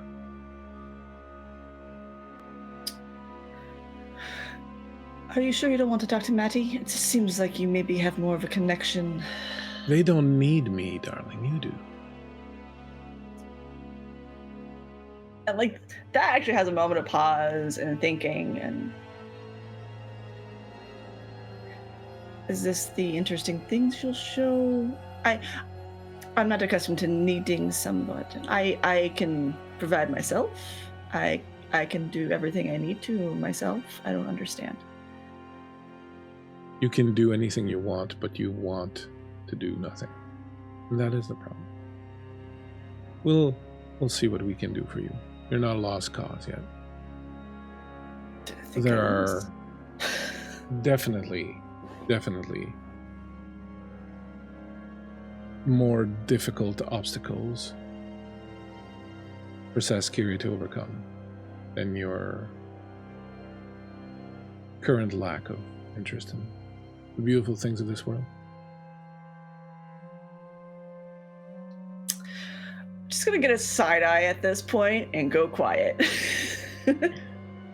And as you travel across the water, you eventually come in sight of the Vermilion Weald.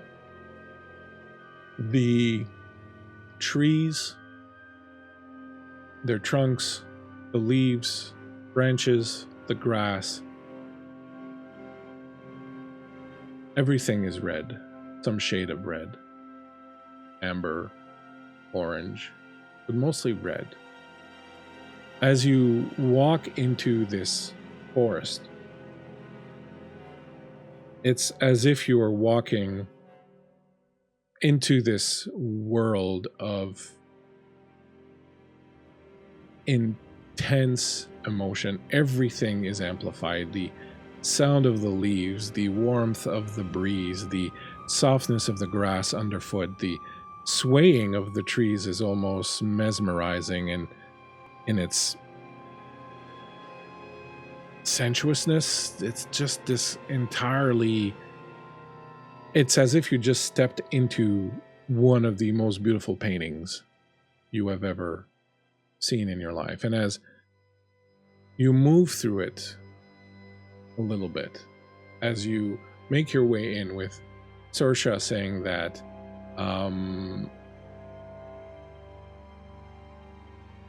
you'll be able to find a quiet place to make camp in a short while, you eventually see ahead of you,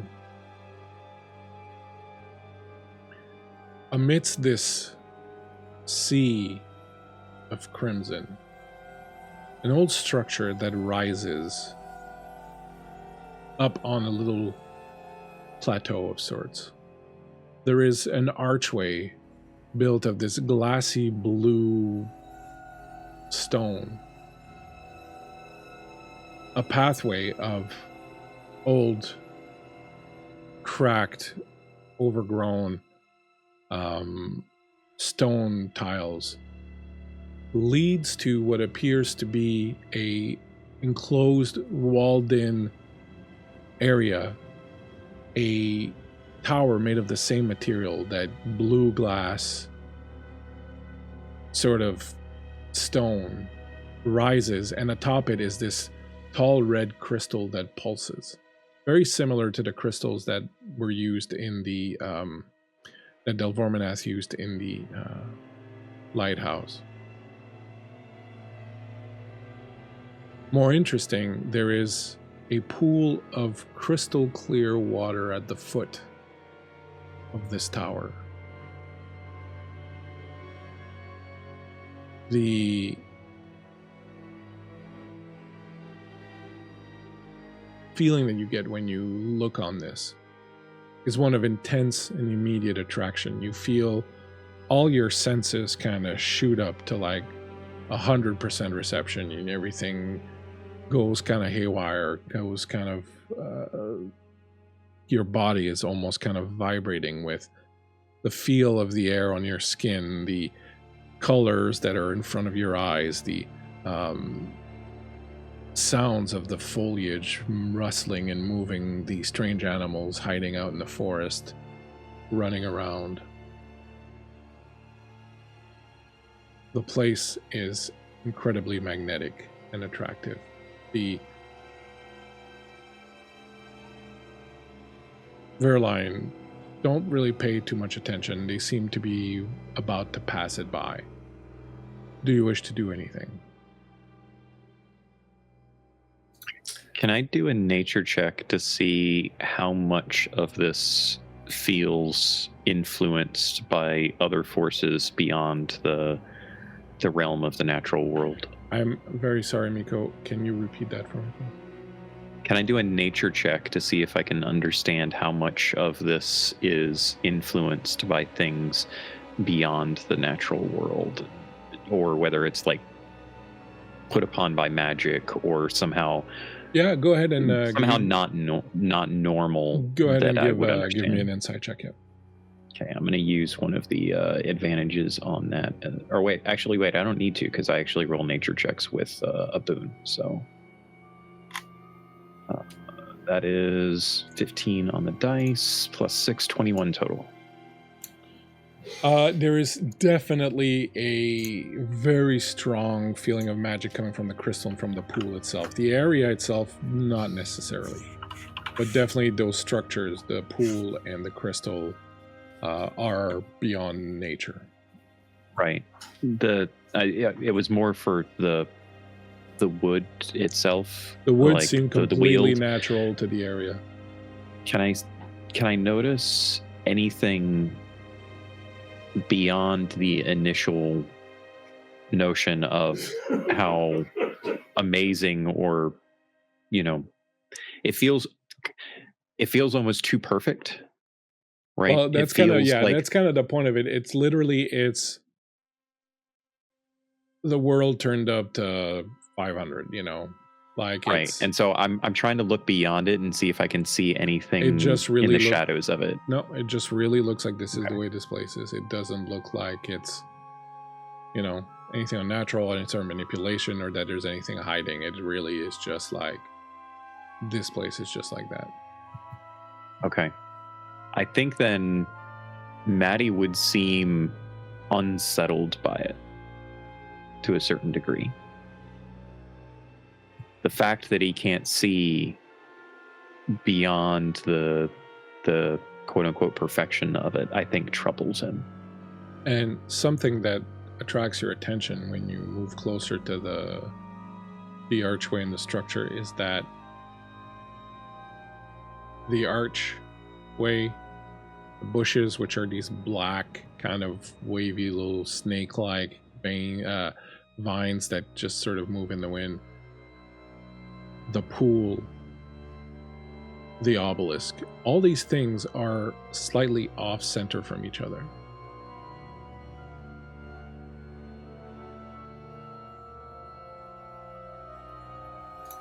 Okay. Would that mean anything to Maddie in the sense of like purposeful construction? You get the sense that it was probably meant.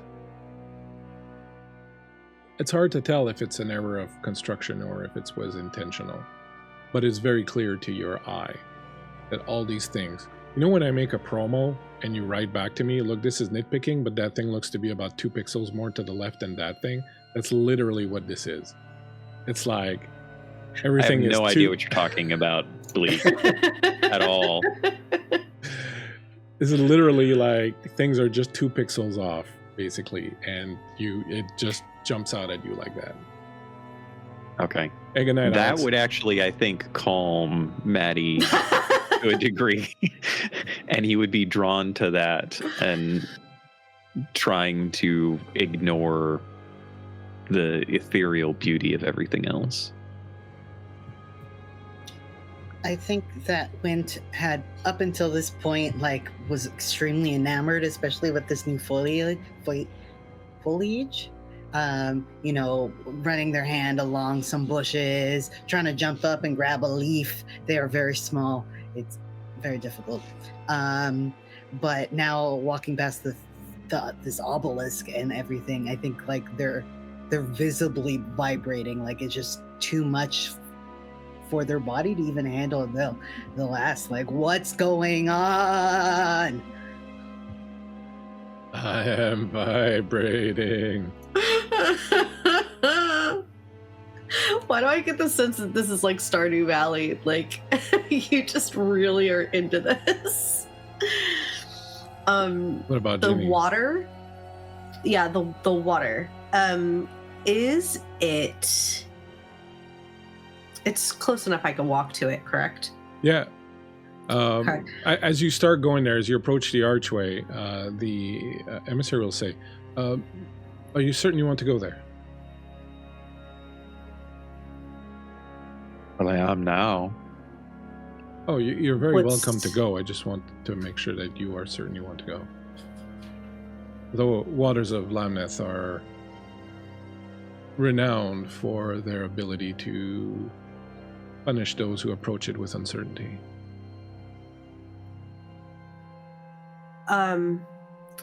Ginny pauses for a moment, but not because of that. I think her intention, she wanted to know if the waters make it easier to shapeshift than Yes. the waters. Oh, I see what you're saying. Yeah, so she wants to know if it's different kind of water. The pool is big enough to bathe in. Yeah, she's gonna go in.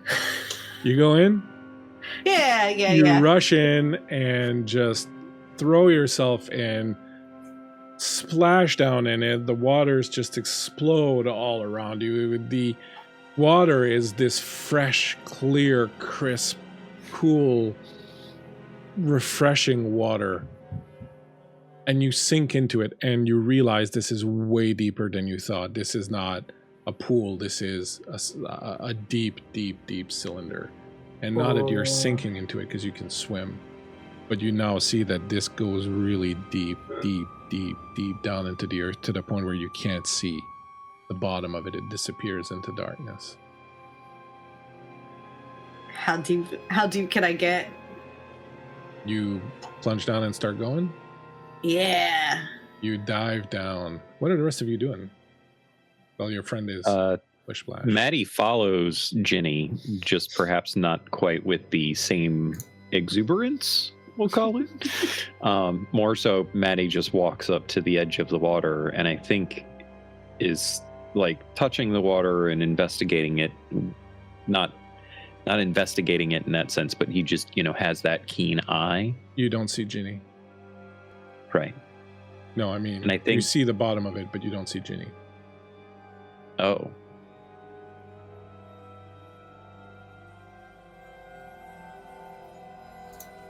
Bye. I turn and glance back towards the emissary and try to gauge her facial reaction to Ginny disappearing into the water. What are Wint and Odette doing? I think I'm also looking to the emissary because my knee-jerk reaction is to go shit. There was a lot of confidence in that jump into the water, and while I can't see the water at this point with how far away I am, I'm still concerned that that's a water source we are unfamiliar with. So what do you do? So I think, I think we'll go ahead and do the full sprint on towards the pool and not jumping in. Okay, well, hold on for a second. Hold on to that thought for 1 second because something's going to happen. And what's Wint doing? Oh, Wint, as I think Ginny pushes off with her foot to begin her sprint, Wint's gonna be like, what? What is this place? Why do we have to be certain? While still vibrating. And I think trying to move away from it to the point that they'll stop vibrating. So you start moving towards the fountain? I'm moving away from the fountain. Away from it? Yeah. You move away. Odette, as you start to go, the emissary reaches out, grabs your arm, goes, I don't think you should go. What do you mean? I don't think you should go. These waters are not good for someone like you. But she might be in danger. It'll That's be where okay. I need to be. It'll be fine. The waters will not injure her or kill her. She will be safe. You, however, may not be. If she is not safe, I'll take it out on you. I have nothing to do with it. I did warn you not to approach them.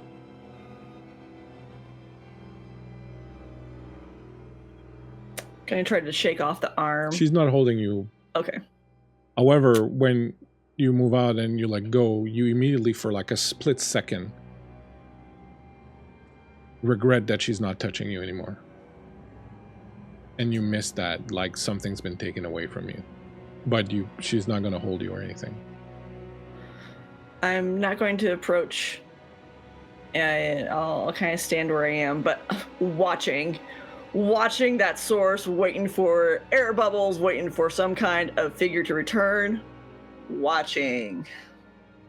And Wint, you're backing away from the place? I'm backing away and asking questions. Backing away how far? Where are you going? Are you going away from the group, or are you going...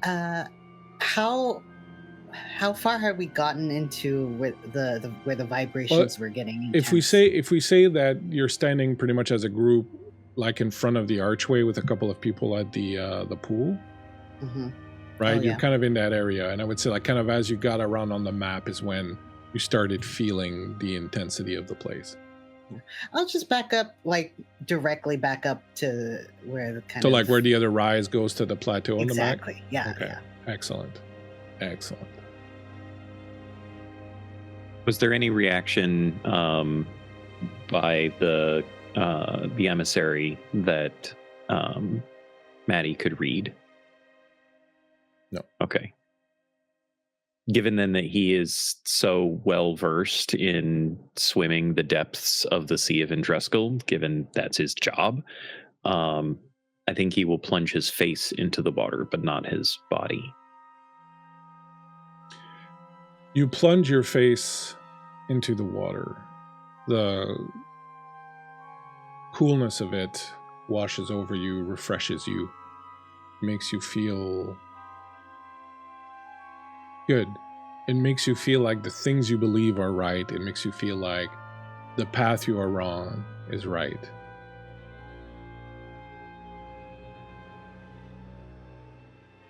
You feel the urge to drink from it.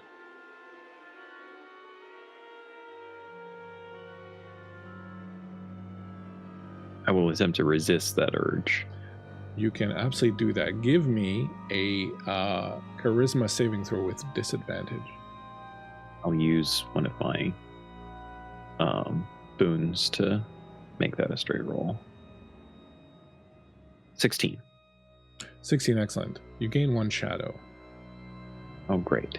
As you feel this pull to drink from this pool and you resist it, closing your mouth and not letting it enter, but it feels so delicious on your lips.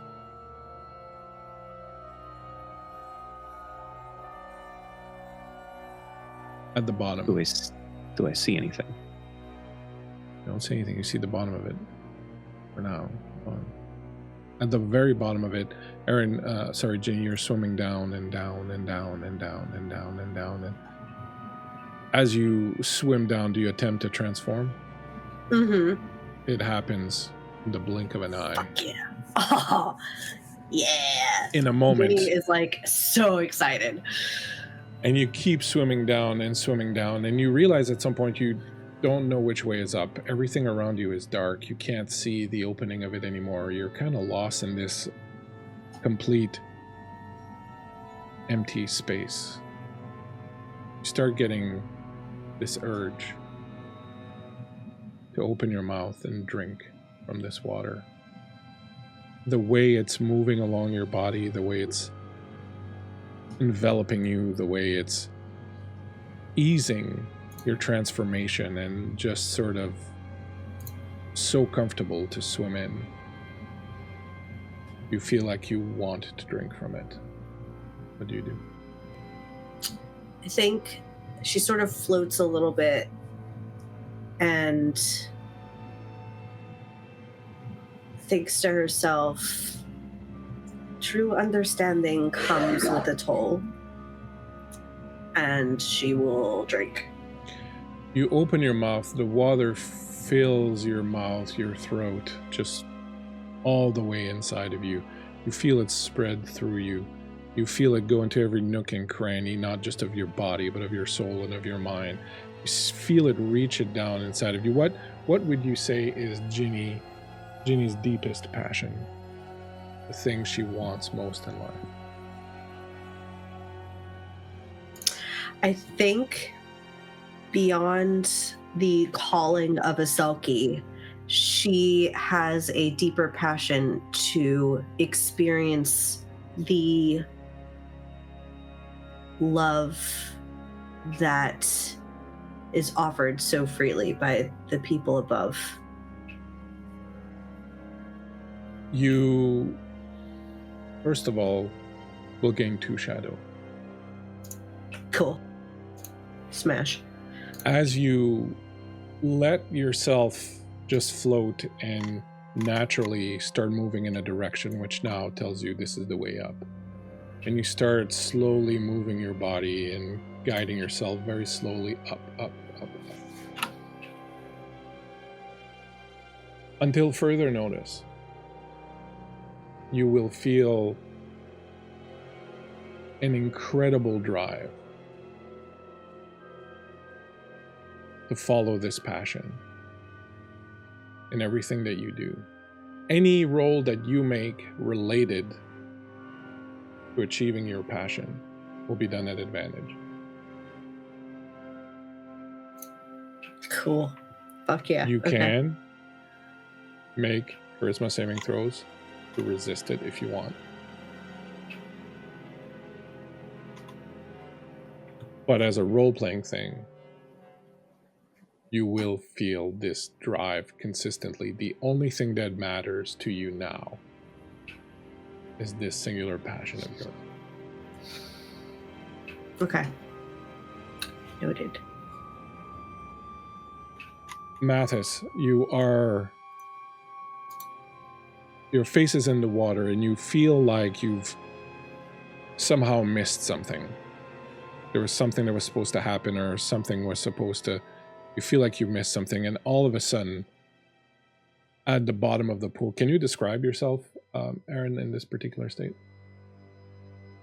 Yeah, so the sort of Mod Podge of like patchwork leather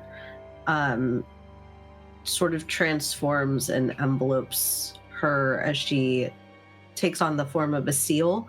It would very like brindle and like patch, like calico colors. There's a streak of red that goes like a stripe down from her head down to her back. And she's got the same, the way you could tell that it's her, she's got the same very crystalline blue eyes.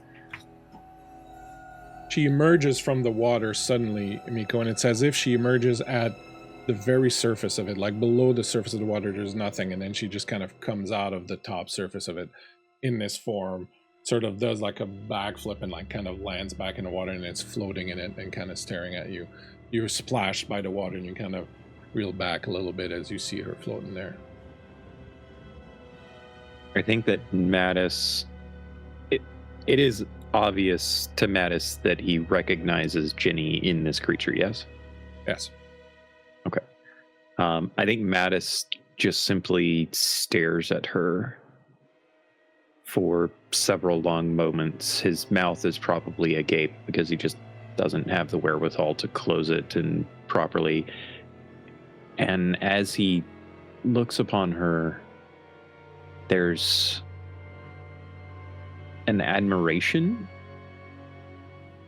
there and desire as well, even if you can't understand necessarily what the desire is for. No, Kay, it's not a desire to rip GINNY's heart out.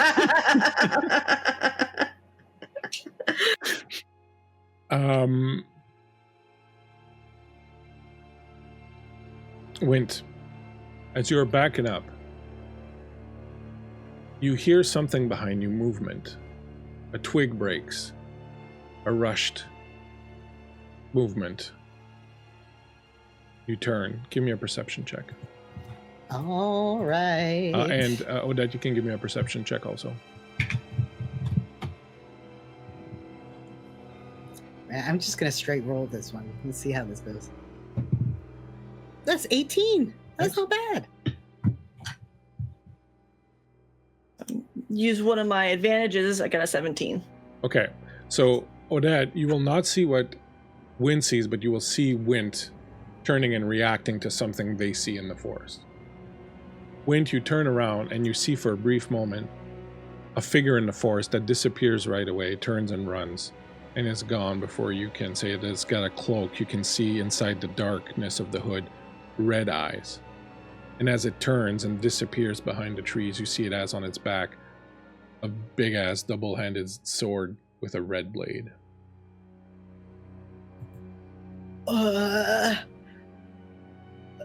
Is it? Am I afraid of it? That sounds scary. No. I mean, you're probably surprised by it, but I wouldn't say that it strikes unnatural fear in you.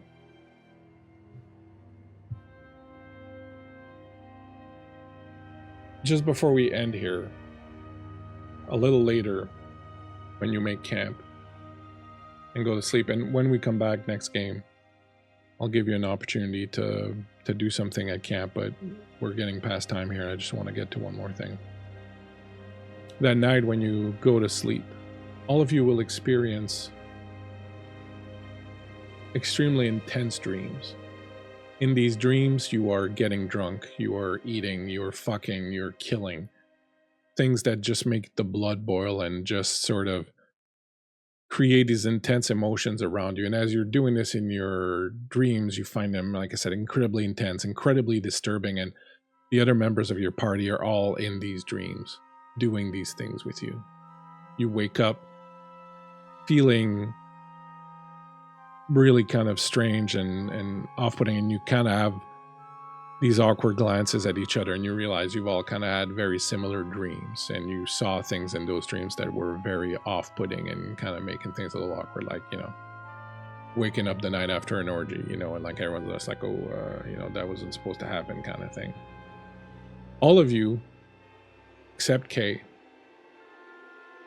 all of you then see in your dreams, you see yourself standing before a tall tower lit in green fiery magic. The sky above the tower opens up, splits apart, and reveals a giant maw behind. Kay, Wind has no dreams, very good sleep, and you wake up refreshed and feeling good. Everything's gonna be okay. And next game, I will give you an opportunity to react to this and to tell me anything you would have wanted to do in the evening before the break, so we'll retroactively do that. But that will be our game for tonight, my friends. We're already over time. I apologize for that.